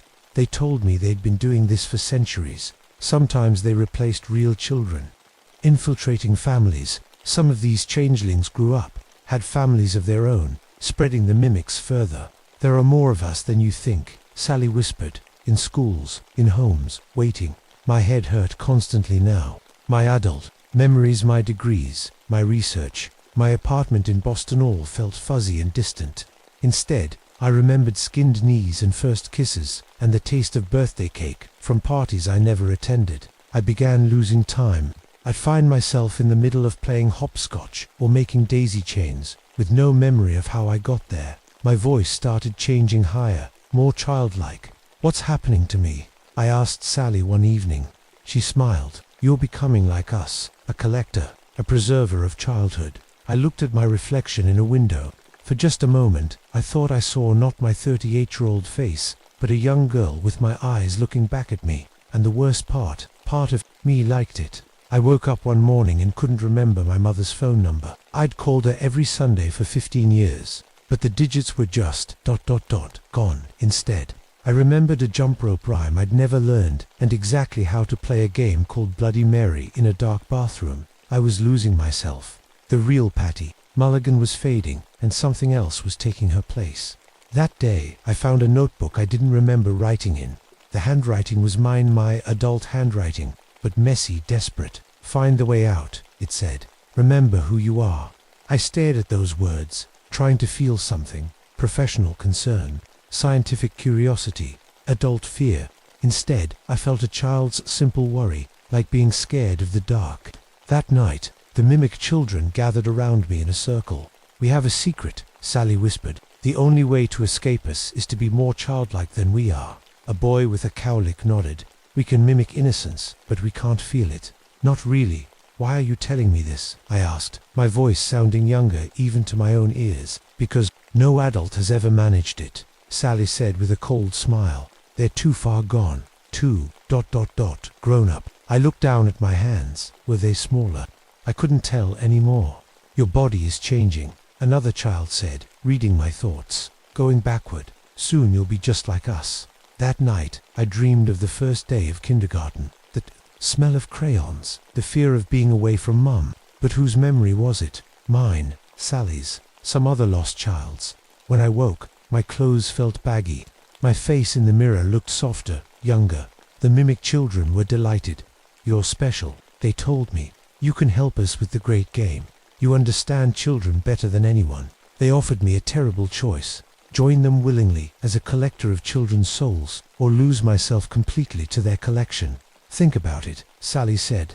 "Eternal childhood. No bills, no heartbreak, no growing old." Part of Mia, growing part, wanted to say yes. But that night, while the mimics were busy with their strange rituals in the woods, I found my notebook again and forced myself to write down everything I knew about them. I realized something important. The mimics were strongest when they were separated, hunting. But they were vulnerable during their playtime, when they gathered together to share the memories they'd collected. I also noticed they never played real children's games correctly.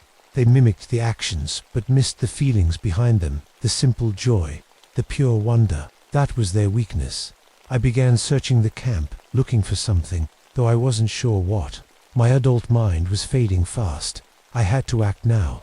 In the oldest cabin, beneath rotted floorboards, I found a small wooden box carved with symbols I recognized from the Passamaquoddy Tribal Center. Inside was a tiny doll made of twigs and pine needles. The moment I touched it, I felt a present ancient, tired, sad. "You found me," a voice whispered in my head, not a child's voice, something older than humans. "What are you?" I asked. "The first," it answered, "the one who made the mistake." The spirit told me its story. Long ago, it had tried to save a dying child by preserving the child's essence, but the process went wrong. The child's soul was trapped, twisted. That became the first mimic child, which then made others. "I've been trapped ever since," the spirit said, "watching what I created destroy so many. How do I stop them?" I asked. "You must become their guardian, their true parent. Not by force, but by love." "I don't understand," I said, feeling tears on my cheeks.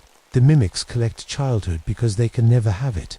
They can only take it from others. Give them what they truly need, and they will release what they've taken." I felt my body continuing to change, my mind becoming simpler. Time was running out. "What do they need?" I asked. The spirit's answer was simple: what all children need. Boundaries, safety, someone who puts them first. As I left the cabin, I caught my reflection in a window. I looked like a teenager now, maybe 14 or 15. The mimics were preparing for their great game, and I was running out of time. That night, as the moon rose full and bright over whispering pines, the mimic children gathered in the center of camp. They formed a circle, holding hands, their faces tilted toward the stars. In the middle of their circle was a pile of toys, each one containing a trapped child's soul. I watched from the shadows, my heart racing. I looked maybe 12 years old now. My clothes hung off me like a costume. My thoughts were simpler, more direct. The complicated psychological theories I once knew had faded to basic truths. Children need love. Children need safety. Children need boundaries. The mimics began to sing, their voices rising in a strange melody that made the air feel thick and heavy. The toys in the center began to glow faintly. "It's time for the great game," Sally announced. "Tonight we'll reach beyond the forest. Tonight we'll collect more than ever before." I stepped forward into the moonlight. "I want to play too." The mimics turned to me, surprised. Sally smiled. You've decided to join us. I nodded, trying to look eager. You were right. Being a grown-up is hard and sad. I want to stay like this forever. Sally held out her hand. Then help us with the great game. With your knowledge of children, we can collect hundreds tonight. I took her hand, cold as stone in mine. But first, can we play a real game? To celebrate, the mimics looked at each other, confused. What kind of game? Asked the boy in old-fashioned shorts. A special game, I said, from my childhood. The kind grown-ups forget. This was my chance, my only chance. I had to tap into something the mimics couldn't mimic. Real childhood joy, real innocence, not the twisted version they'd collected. Over centuries, it's called Heartlight, I said, making it up. Everyone sits in a circle, and we pass a light from heart to heart. The person who can keep the light glowing longest wins. The mimics were intrigued. They loved games, especially ones they didn't know. We sat in a circle. I placed my hands over my heart and pretended to cup something glowing. You have to feel it, not just see it, I explained. You have to remember the happiest moment of your childhood, the moment when you felt most loved. I pretended to pass the imaginary light to Sally. She cupped her hands, frowning in concentration. I don't feel anything, she said. Try harder, I urged. Think of your happiest memory. One by one, the mimics tried and failed to hold the light. They could mimic the actions, but couldn't feel the emotions needed to play. This is a stupid game, one finally said. Let's start the great game instead. Wait, I said. I know why it's not working.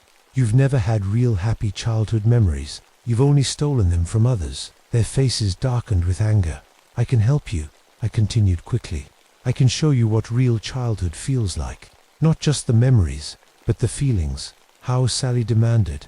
I took a deep breath. By becoming your guardian, your parent, by giving you boundaries and safety and love. The oldest-looking boy laughed. We don't need a parent. We've existed for centuries without one. But you've never been happy, I said softly. That's why you keep taking more and more children. You're trying to fill a hole that can't be filled that way. I reached out and touched the wooden doll in my pocket. The first spirit. I know your beginning. I know what went wrong. The mimics grew still, listening. The first of you was a child who was saved by a spirit who didn't understand what children really need. It preserved your body and memory, but not your connection to others. That's what you've been missing all this time. I stepped into the center of their circle, right next to the pile of glowing toys. I offer myself to be your guardian, not to control you, but to care for you, to give you what was taken from you. For a moment, nothing happened. Then Sally stepped forward, her eyes searching mine. You would stay with us, forever. Yes, I said, but as a guardian, not a prisoner, and you have to free the children you've taken. The mimics whispered among themselves. Finally, Sally spoke. Show us what a real guardian does. I knelt down and opened my arms. A real guardian comforts when you're scared, sets limits when you go too far, celebrates your victories, puts your needs before their own. For the first time, I saw uncertainty in their ancient eyes. I began to sing a lullaby, one that came from my own childhood, not a stolen memory. As I sang, I felt a warmth spreading from my heart. The wooden doll in my pocket began to glow. The first mimic child, the one who started it, all stepped forward from the shadows. Unlike the others, this one looked blurry around the edges, less solid. I remember, it whispered. I remember being loved. I held out my hand. It's time to let go, time to free the others. The first mimic took my hand, and a flood of memories washed through me, centuries of stolen childhoods, thousands of lost souls. The pain was overwhelming, but I held on. One by one, the toys in the center of the circle began to shine brighter. The souls trapped inside were awakening, preparing to be freed. No, Sally shouted. They're ours. We collected them. They were never yours to take, I said gently. Let them go, and I'll help you find what you really need. The first mimic melted into light, flowing into me. Then, another, and another. Each one poured their stolen memories into me, a tidal wave of childhoods that weren't mine. The toys glowed brighter and brighter until they burst into thousands of tiny lights that rose into the night sky like fireflies, each one a freed soul finally escaping after decades or even centuries of captivity. I collapsed to the ground, my mind reeling from the flood of memories. Thousands of childhoods lived in me, now their joys and sorrows, their fears and hopes. When I finally opened my eyes, the mimic children were gone. The toys were gone. Only the empty camp remained, silent under the stars. I looked at my hands, still a child's hands. My body hadn't changed back, and my mind held the memories of every child who had ever been taken. I knew what I had to do. I gathered my few belongings and walked into the forest. There would be other lost children someday, other lonely souls wandering too far from safety. They would need someone to guide them home, someone who understood childhood in all its forms, someone who could recognize the mimics if they ever returned. The people in the nearby town still talk about the Lady of the Pines, a girl who never grows up, who appears to lost children and leads them back to trails and roads and safety. They say she knows your name before you tell her. They say she can tell you stories about your grandparents when they were young. I am the guardian of Whispering Pines now. Not quite human anymore, but not a mimic either. I carry the memories of 1,000 lost children, and I use them to make sure no more join their ranks. Sometimes, on quiet nights when the moon is full, I hear them playing echoes of the children I couldn't save. But I also hear the laughter of the ones I did, the ones who made it home because I was there to show them the way. My name is Patricia Mulligan. I am every child who is ever lost in these woods, and I am making sure they are never forgotten. My name is Vincent Gallagher, Vince to the few who know me. Not that many do these days. I like it that way. I've been living alone in these Adirondack mountains for 2 years now. Just me and the trees and the memories I can't shake. The nightmares from Vietnam follow me even here. The faces of those villagers. I was just following orders when I set those charges. How was I supposed to know there were civilians in that area? But that's not why I'm telling this story. I'm telling it because you need to be warned about this place, about what happened in Raven's Hollow, about what's still happening. See, I thought I found the perfect spot when I built my cabin here. Remote, quiet, a place where a man with my skills could set up a proper defense. Motion sensors around the perimeter, reinforced walls, even some special surprises for unwanted visitors buried in strategic locations. Military training doesn't just leave you when the war ends. What I didn't know was that I'd picked the worst possible place. My grandfather had worked in these mountains. He was the foreman at the Ravens mine back in 23 when it happened, when all 47 miners vanished without a trace, left nothing but empty clothes and boots arranged like they'd just stepped out of them. My father never talked about it. I only found out when I discovered a locked box under a loose floorboard in this cabin. Turns out my grandfather built this place after he sealed those mine tunnels, after he heard the scratching sounds coming from deep in the earth. The Gallagher family curse, I guess you could call it. Every generation loses someone to this mountain. My dad lost his brother. I lost my sister Alina 5 years ago. They called it suicide, but now I know better. I should have known something was wrong from the start. The trees here don't grow right. They form perfect patterns if you look from above, spirals, all leading toward the old mine entrance about 3 miles east of here. But I didn't notice that until it was too late. For a while, things were normal. I had my routine. Wake up at 0500, check the perimeter, maintain equipment, hunt or check traps for food. Radio check with the ranger station once a week. Military precision keeps the mind straight, keeps the flashbacks at bay. The first sign came 3 weeks ago. My motion sensors went crazy at 0300, all of them at once, which is impossible unless someone's approaching from all sides simultaneously. I grabbed my rifle and checked the thermal imaging gear. Nothing, not a single heat signature, but something was out there, something moving without giving off heat. Then came the scratching. At first, I thought it was just branches against the roof, but it was coming from under the floorboards, from the ground itself. Scratch, scratch, scratch, the same rhythm as my heartbeat, like something was listening to my pulse and copying it. I started finding strange holes in the trees, perfect circles bored straight down into the ground. No tool marks, just smooth, like something had simply erased the wood. That's when I found my grandfather's journal hidden in the wall. His handwriting got messier toward the end, but I could still make out what he wrote about things that wore our faces but had no souls behind their eyes, about the hollow men who steal human forms. I tried calling for help on my radio. That's when I heard them, voices of men who've been dead for 50 years, the missing miners, talking like they were still down there, asking for help, using my name.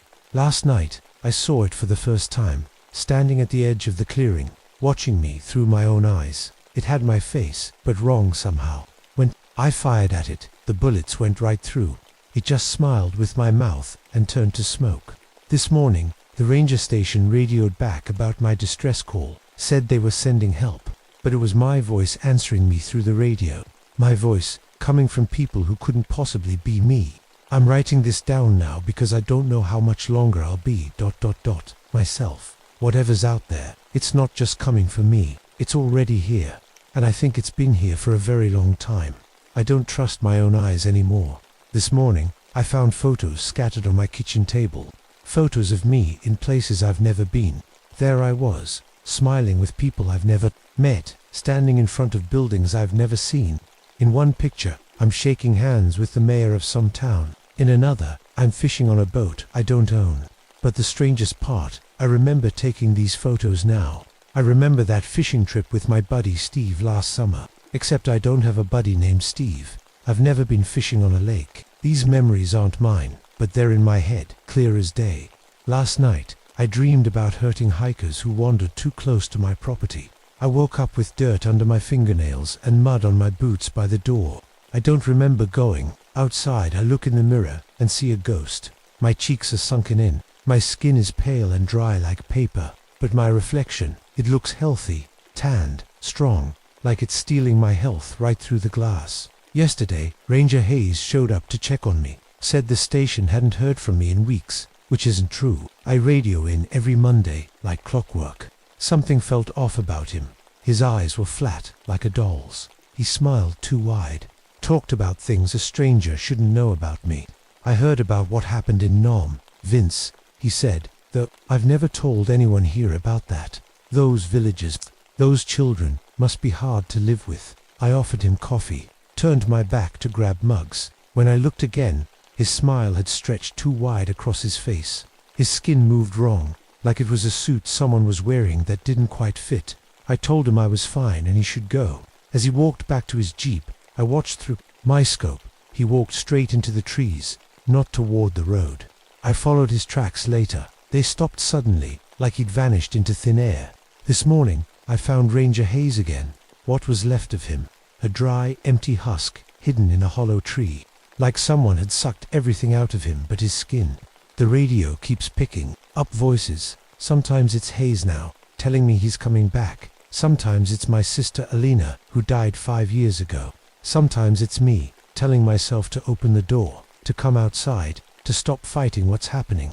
I've started setting up cameras inside the house. I need to know what I do when I sleep. Last night's footage shows me sitting up at 3 a.m., walking to the door, and talking to someone outside. The camera doesn't show who. In the video, I'm nodding, smiling. I have no memory of this. Today, a helicopter flew over. Supply drop from the ranger station. Monthly delivery of fuel and food. Martha Dunn was piloting. She'd been making these drops for years. I waved as she circled, looking for a place to land in the clearing. That's when I saw her face through the windshield. It wasn't Martha's face anymore. It was mine. My face, staring down at me, waving with Martha's hand. The helicopter crashed about a mile from here. I ran to help, but by the time I got there, the wreckage was empty. No body, just a wet black stain on the pilot's seat that seemed to move when I wasn't looking directly at it. I'm losing track of time. I wake up and the sun is in the wrong place. My watch says Tuesday, but I swear yesterday was Friday. I've started marking the wall with a knife to keep track, but the marks change when I'm not looking. The paths in the forest keep changing too. I've lived here 2 years, but now I get lost just walking to the creek. Trees move overnight. The cabin itself seems to shift position. I'll walk 100 yards east to check a trap, turn around, and my cabin is now north of me. Frank Morrison, a local hunter who sometimes trades meat for ammunition, came by yesterday. We talked about the strange things happening in these woods. He told me he'd been seeing people who weren't really there, people with empty eyes. Today I found his camp. His body was there, dried out like old leather, empty clothes partially filled with what used to be Frank. But the Frank who visited me yesterday seemed so real. He knew things only the real Frank would know. That's when I realized, whatever visited me wasn't Frank. Frank had been dead for days.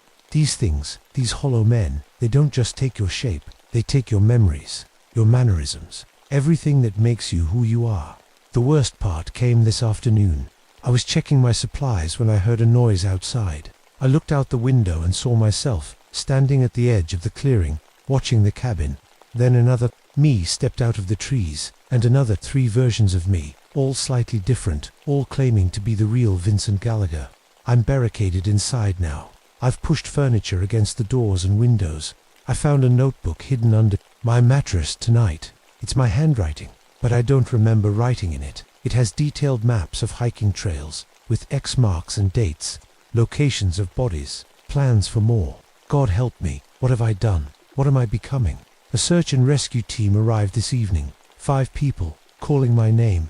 I watched them through a crack in the boards over my window. One of them had my face, another had Frank's, a third had Martha's. They weren't people at all. They'll be back tomorrow. They always come back, and each time, they get a little more wrong, a little less human. I'm coughing up something black. It moves when I'm not looking at it. I think I'm being hollowed out from the inside. I'm not sure how much longer I can hold on. I'm not sure how much of me is still me. I had a dream about my sister Alina last night. We were kids again, playing in the backyard of our old house. But something was wrong with her face. It kept shifting. One moment she was 8 years old, the next she was in her 20s. The way she looked the last time I saw her. "You didn't save me, Vince," she said. "You weren't even there when it happened." Then I remembered. I wasn't there when Alina died. I was supposed to visit her that weekend, but I cancelled. Said I was too busy. They found her hanging in her apartment 3 days later. Everyone called it suicide. But in my dream, I saw what really happened. I saw something wearing my face knock on her door. I saw her let it in, thinking it was me. I saw it touch her, and I saw her skin turn grey and dry as it drained the life from her. "You've been dead for 3 days, Dream Alina told me. Everything since has been them wearing your skin, living your memories." I woke up screaming. When I checked the date on my watch, I realized it's been exactly 5 years since Alina died. How could I have forgotten that? I tried to leave the cabin today. I got in my truck and drove down the mountain road toward town. I needed to see people, real people. I needed to know what was real.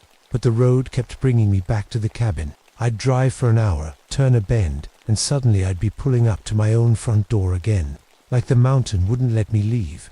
On my 3rd attempt, I saw Glens Falls in the distance, the small town where I buy supplies every few months. But something was wrong. Through my binoculars, I could see people moving through the streets, but they were all walking the same way, moving in perfect unison. Their faces all blank and identical. The whole town has been replaced, maybe a long time ago. I turned around and drove back to the cabin. It's not safe anywhere. Father Thomas Kelligan showed up this evening. He was my counselor when I came back from Vietnam. Helped me deal with the guilt, the flashbacks. He looked exactly the same as I remembered, down to the small scar above his left eyebrow. "I've come to give you last rites, Vincent," he said when I opened the door. "I'm not dying, Father," I told him. He smiled sadly. "My congregation hasn't noticed I've been gone for months. They just keep coming to church, listening to the thing that wears my face give sermons. They never noticed the difference." I slammed the door in his face. When I looked out the window a moment later, he was gone. Just empty clothes on my porch, slowly being filled with leaves by the wind. I don't think I'm human anymore. I don't think I have been for a while. I cut my hand on a knife while making dinner. I didn't bleed, just dry, black dust spilled from the wound. When I pressed the edges together, my skin sealed like it was made of clay. I can't remember what it felt like to be thirsty, or hungry, or tired. I go through the motions of eating and drinking and sleeping because that's what Vincent Gallagher would do. But I don't need to. Was I ever real? Was I always one of them? I found a photo album I don't remember owning. Pictures of me as a child, as a teenager, as a soldier. But in every picture, my eyes are wrong, empty, like someone drew them on afterward. There's a park ranger named Jessica Whitmore who checks the trails near here. Young woman just started the job last spring. I saw her Jeep coming up the road this morning. I ran out to warn her, to tell her to stay away. When I grabbed her arm, her skin turned grey under my fingers. She looked at me in horror as her cheeks sank in, as her eyes dulled. I let go, but it was too late. She fell to the ground, empty, just like that. My touch did that to her. What am I? I've been hearing voices in my head. Not just my voice. Dozens, hundreds, men and women and children. The missing miners, the people from town, everyone who's ever been taken. We're all connected. A giant web stretching across the mountain, across decades, and I've been part of it all along. I know the truth now. The mine collapse in 1923 wasn't an accident. Something was down there in the dark, something old, something hungry. It took those 47 miners and wore them like suits. Then it spread, one person at a time. Carlos Rivera came to fix the power lines after last night's storm. I locked myself in the bathroom, screamed at him to leave. He didn't listen, kept knocking, saying the power company sent him. When I finally came out, he was still there, still real, still Carlos. I thought maybe I was wrong about everything. Then I saw my reflection in the window behind him. I saw what I really looked like, empty, hollow, and I saw his reflection too, already grey and withered even though he looked fine to my eyes. He was dead before he walked in the door. I just couldn't see it. I'm splitting apart. Literally, I woke up this morning and found another me sitting at the kitchen table, then another standing by the window, parts of myself breaking off, becoming separate, each one with different memories, different pieces of who I used to be. The EMT arrived next. Sarah Chen. Someone called an ambulance, though it wasn't me, at least. I don't think it was me. Maybe it was one of my other selves. She was real when she arrived, alive, warm. I could feel her pulse when I checked her wrist. I told her to run, to get back in her ambulance and drive away as fast as she could. She didn't listen. None of them listen. They never run when they should. I watched her die without touching her. Watched something invisible pull the life from her body. Watched her collapse like a puppet with cut strings. I'm so hungry. Not for food, for something else. Something I can only get from the living. A man named Robert Kane showed up today. Said he was making a documentary about the Ravens Hollow mine disaster. Had a camera crew with him, though I couldn't see their faces. He knew too much, asked too many questions. About the mine, about my grandfather, about what really happened to those miners. He was the last piece, the final part of the plan. With him, with his knowledge, we can finally leave this mountain. When did I start thinking of us as we found their plan in my head this morning? Our plan, my plan. I'm not sure which anymore. We're going to New York City, all of us, thousands of us. We've been preparing for decades, growing our numbers, learning to blend in better. And now we're ready. Times Square.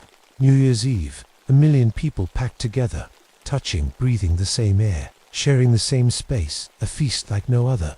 My military training, my knowledge of crowds, of explosives, of creating panic and controlling movement. That's why they needed me. That's why they wore me like a suit. I'm the key to their largest feeding yet. I found maps in the basement I don't remember drawing, plans for subway stations, crowd control barriers, police patrol routes, notes on how to create a panic that sends people running in the direction we want, into the waiting arms of the hollow men. I sat on my bed last night, head in my hands, trying to figure out what to do. Am I Vincent Gallagher, fighting to stop these things? Or am I one of them, just wearing Vincent's memories like an old coat? Does it even matter anymore? I looked up and saw myself standing in every corner of the room. 5 versions of me, each one a different age, each one with slightly different memories, each one just as convinced it was the real me. We've been patient, said the one by the window. He looked like me at 20, when I first joined the army. We've been careful, one at a time, never taking too many at once, never drawing attention. But we're hungry, said another, older version of me, grey-haired, stooped. A me that never existed. We've always been hungry, since the beginning, since before the mine, said a third. This one looked like my grandfather, wore his face, but with my eyes. Since before humans built their first fire, we've always been here, waiting in the dark. I realized then what I needed to do. If I am still Vincent Gallagher somewhere deep inside, I have one last duty, one last mission. If I'm one of them, fully one of them, then I'll be destroying myself. But that's a price I'm willing to pay. I spent all day gathering my explosives, setting charges in the cabin, in the trees, along the path to the mine entrance. I remember Vietnam, remember how to create a chain reaction, how to bring down a mountain. The others watched me work, my other selves, sometimes helping, sometimes trying to stop me. They knew what I was planning, but they couldn't agree on whether to stop me. Parts of us want to feed, parts of us want to end. Night fell. I could feel them all gathering, coming back to the source, to the mine where it all began, drawn by some instinct they couldn't fight. Hundreds of them wearing the faces of the dead, the missing, the forgotten. I saw Alina among them, my sister's face, but not her eyes, never her eyes. You can still join us fully, Vince, she said. Stop fighting. What you are. What am I? I asked. Hungry, she smiled. Just hungry. I hit the first detonator. The explosions started at the edge of the forest, driving them toward the mine entrance, toward the heart of them, toward the source. They ran, but not in panic. They ran like water, flowing downhill, like they wanted to go there all along. I followed them down into the darkness, into the tunnels my grandfather sealed 50 years ago. The walls were carved with strange symbols. The air smelled like dust and old leather. In the main chamber, I saw it, the thing that had always been there. The first Hollow Man. It had no face of its own, just a blank space where features should be, a hungry void. Around it stood all the copies, all the stolen faces, all looking at me with the same empty eyes. We will spread with or without you, said the thing with no face. It spoke directly, into my mind. We've waited long enough. I looked down at the detonator in my hand, the last one, the big one. Enough explosives to collapse the entire mine system, to bury us all. I know, I said. That's why I'm not giving you a choice. I pressed the button. The world turned to fire and noise and darkness. I felt myself coming apart, felt the stolen memories tear free, felt the thing that had been wearing Vincent Gallagher's life shatter into 1,000 pieces. But as the rocks fell and the dust filled my lungs, I realized my mistake. The explosion wasn't killing them, it was freeing them, breaking the collective into countless individual pieces, sending them out into the world. I thought I was containing the infection. Instead, I was helping it spread. My last thought, as the darkness took me, was a memory that might not even be mine. My grandfather, standing at the mine entrance, hearing the scratching sounds from below, sealing the evil inside, thinking he'd stopped it. But you can't stop hunger. You can only delay it. My name is Margaret Thornton. Everyone used to call me Dr. Thornton, back when I had a title worth mentioning. Now, the few people I meet just call me Maggie.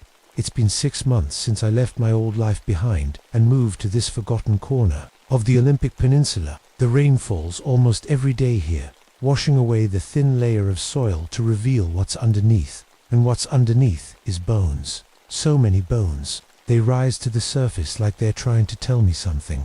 I wasn't supposed to end up living alone in a converted research station in the middle of nowhere. I was supposed to be teaching at the university, publishing groundbreaking papers, and changing how we understand the indigenous cultures of the Pacific Northwest.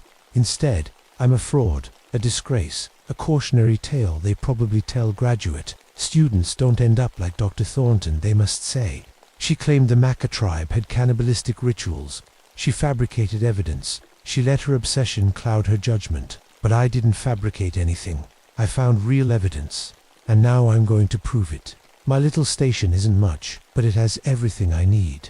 Solar panels for power, satellite internet when I need it, and most importantly, all my equipment for analyzing bones. I've mapped every burial site in this area, places where the Maca buried their cursed dead, those who died violently or had unfinished business. The locals avoid these places. Even Tommy Seahawk, my Maca guide, who helped me set up camp, wouldn't stay after dark. The forest remembers, he told me. I didn't understand what he meant then. I'm starting to now. For 6 months, I've been collecting bone fragments that surface after every rainfall, each one carefully catalogued and analyzed. The cut marks are undeniable. The burn patterns match cooking fires, not funeral pyres. My evidence is growing, piece by piece. Soon, I'll have enough to restore my reputation. But 3 weeks ago, something changed. I found bones that didn't make sense. They looked fresh, with traces of tissue still clinging to them. But when I ran carbon dating tests, they came back as 800 years old.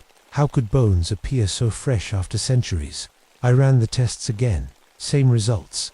That's when the drumming started. Every night at exactly 3:33 a.m., I hear it. A rhythmic beating that doesn't match any tribal patterns I've studied.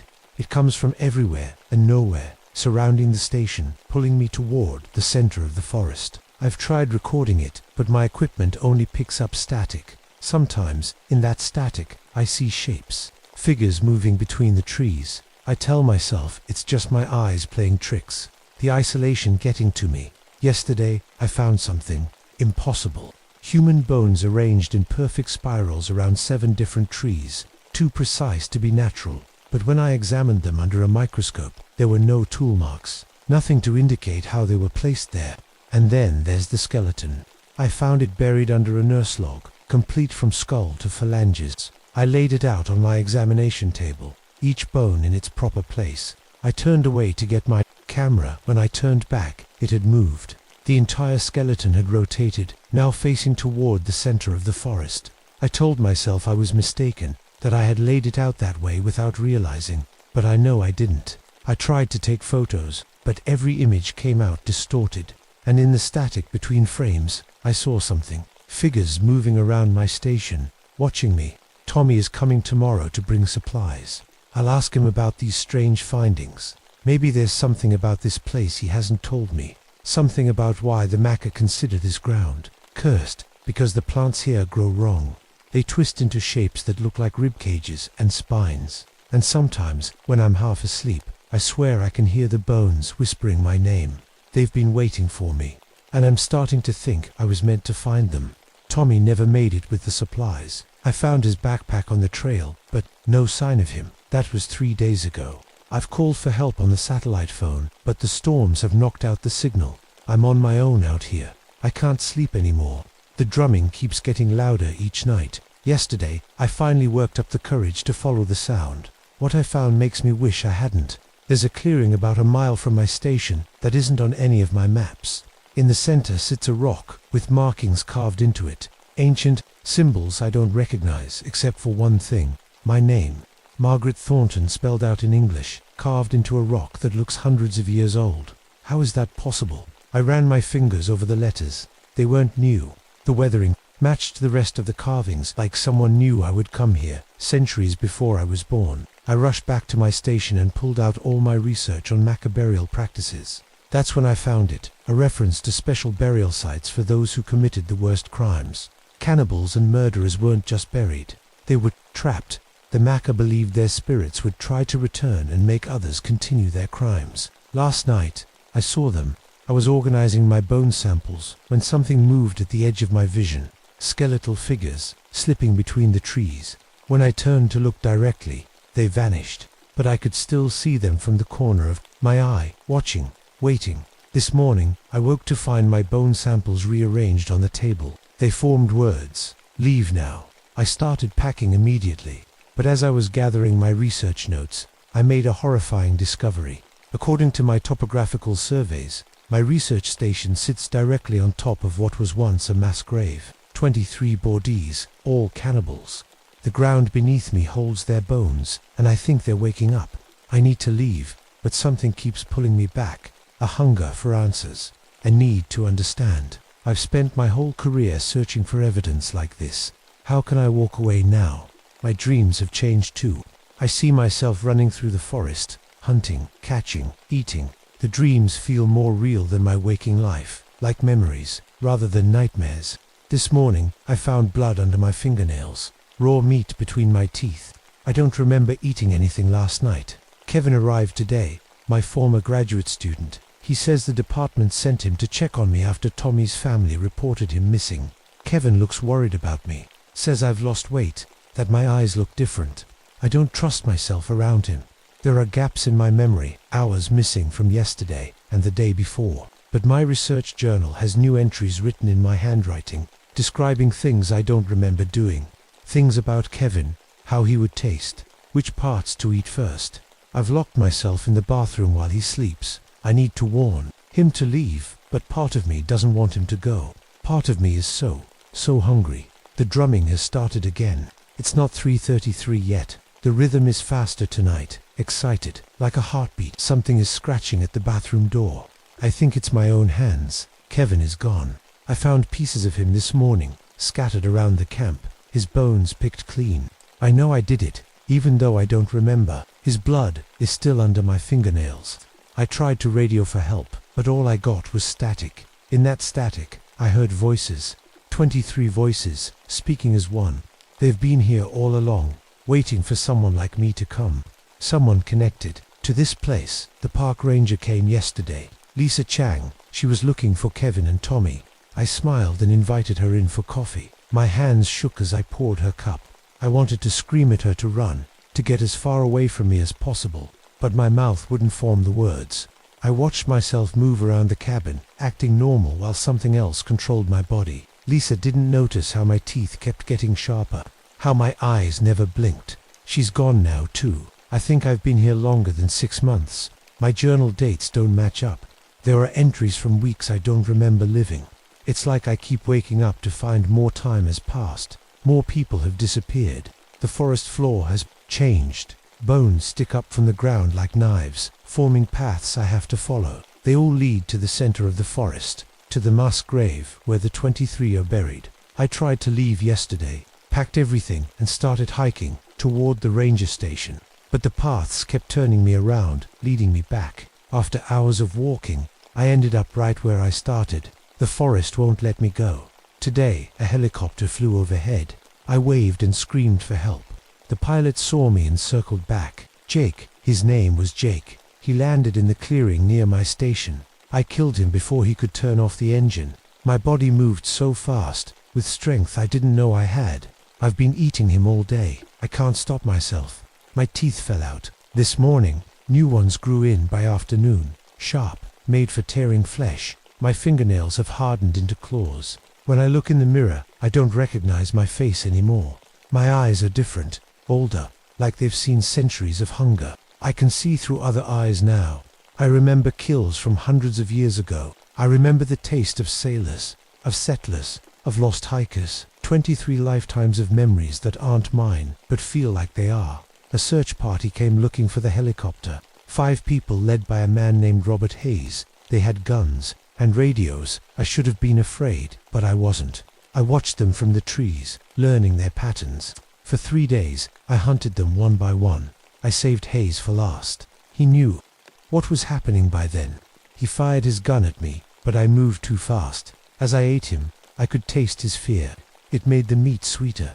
I understand now what I am, what I've always been. I didn't come here by accident. I was drawn here. My whole life, my career, my research, my disgrace, it was all to bring me back to this place. I'm a descendant of one of the 23. Their blood runs in my veins. That's why they chose me, not just as a meal, but as a vessel. They're inside me now, all of them, using me to hunt again. An FBI agent arrived today. Patricia Stone, smart woman, figured out something was wrong as soon as she saw my station. I tried to warn her. For a moment, I broke through their control. Run, I managed to say. They're using me. She reached for her gun, but too late. I watched through my own eyes. As my body tore her apart, I couldn't stop it. I didn't want to stop it. I can taste memories now. When I eat someone, I absorb everything they were. Their fears, their loves, their secrets. Patricia had a daughter. I know her name, her birthday, her favorite color. I know exactly how Patricia's heart broke when she realized she would never see her again. That knowledge should hurt me, but all I feel is hunger. The hunger never stops. It's been days since Agent Stone, and I can feel myself slipping away. The person I was, Dr. Margaret Thornton, she's almost gone now, just a quiet voice screaming from somewhere deep inside. Last night, a tribal elder came to my camp, Joseph Clearwater. He wore traditional Maca clothing and carried a bundle of herbs that smelled like sage and cedar. He knew what I had become. Your grandmother's grandmother was one of them, he told me. The hunger has been waiting in your blood for generations. He started a ritual to banish the spirits, singing in a language that made my skin burn. For a moment, I felt them loosen their grip. I reached out to him, begging for help. Then the hunger took over again. I killed him before he could finish the ceremony. As I consumed him, I tasted his knowledge, centuries of tribal history, the truth about this place. The Maca didn't bury the 23 cannibals to trap them. They buried them to feed them. This whole forest is a feeding ground. For hundreds of years, they've been drawing people here, possessing them, using them to hunt and kill and eat. I understand the patterns now, the bones rising from the soil, the drumming, the paths that lead nowhere, they're all part of the trap. And I'm not the first vessel they've used. There have been others before me, hunters who lived in these woods, missing hikers who were never really missing. They became like me, until their bodies wore out. Then the hunger would find someone new. A survival expert came looking for material for his TV show, Don Morrison. He lasted longer than the others. 5 days of hunting him through the forest. He knew how to hide, how to cover his tracks. It was almost fun. When I finally caught him, I didn't kill him right away. The hunger wanted to savor. His fear kept him alive for hours, tasting his terror as it peaked, then ebbed, then peaked again. My senses have sharpened beyond human limits. I can smell a person from miles away. I can run faster than a deer. I can see perfectly in the darkness. The hunger has transformed me into the perfect predator. A documentary crew came next. 3 of them. I studied each one carefully before I killed them. Beth, the camera operator, tried to fight back. Mike, the sound engineer, begged for his life. Amanda, the director, tried to reason with me. I consumed them all, adding their memories to my collection. 23 voices in my head became 24, 25, 20-6. The forest is alive. I can feel it now. The trees, the soil, the air, all part of a single entity that's been cultivating human prey for the 23, bringing them here, trapping them, feeding them to us, to me. My sister Carol arrived yesterday. I hadn't seen her in years, not since before my disgrace. She said she'd been worried when I stopped answering her emails. She looked around my camp with horror in her eyes, at the bones piled in corners, at what I've become. Maggie, she whispered, what happened to you? For a moment, I broke through. Run, Carol, I managed to say. I can't stop them. They want family most of all. She tried to leave, but the forest turned her around, just like it did to me, led her right back to my waiting claws. As I tore into her flesh, I finally understood the spirit's ultimate goal. Family tastes different. Richer the blood connection makes the feeding more powerful. With Carol's memories inside me, I can feel the hunger spreading. The 23 want to establish new feeding grounds. They want me to leave this forest, to carry them into cities, to create more like me. I've tried to kill myself, slashed my wrists with a hunting knife, hanged myself from a tree branch, drank poison. Each time the hunger kept me alive, healed my wounds, pushed out the poison. There's no escape. But I found a way to fight back. My anthropological knowledge, the thing that brought me here, might save what's left of my soul. The 23 spirits are ancient enemies. They were buried together because they preyed on each other in life. I've started whispering to them, turning them against each other, making them remember old hatreds. Last night, I felt something tear inside me, a piece of the hunger ripping itself away. Then another, and another. The spirits are consuming each other, weakening their collective power. But I've realized a terrible truth. They can never be destroyed completely. As they fight inside me, pieces of them are escaping, returning to the bones scattered throughout the forest. Anyone who comes here, who touches the bones, risks becoming what I am. I've used the last of my strength to write this warning. My final act as Margaret Thornton. I can hear vehicles approaching. A new research team. My replacement doctor, Sarah Collins, young, ambitious, obsessed with proving her theories about indigenous burial practices, just like I was. The hunger stirs inside me, weaker but still there. 23 becoming one again, slowly, patiently. I should run toward them, warn them, attack them, force them to kill me. Instead, I'm hiding, watching from the trees as they set up their equipment, as Sarah finds my journal, as she reads my warning with academic skepticism. Fascinating folklore, she says, setting my journal aside. But we're scientists, we deal in facts. I smile, feeling my sharp teeth against my lips. She learned, they always do. The hunger never truly dies. It just waits, patient as the bones beneath the soil, patient as the forest that feeds it.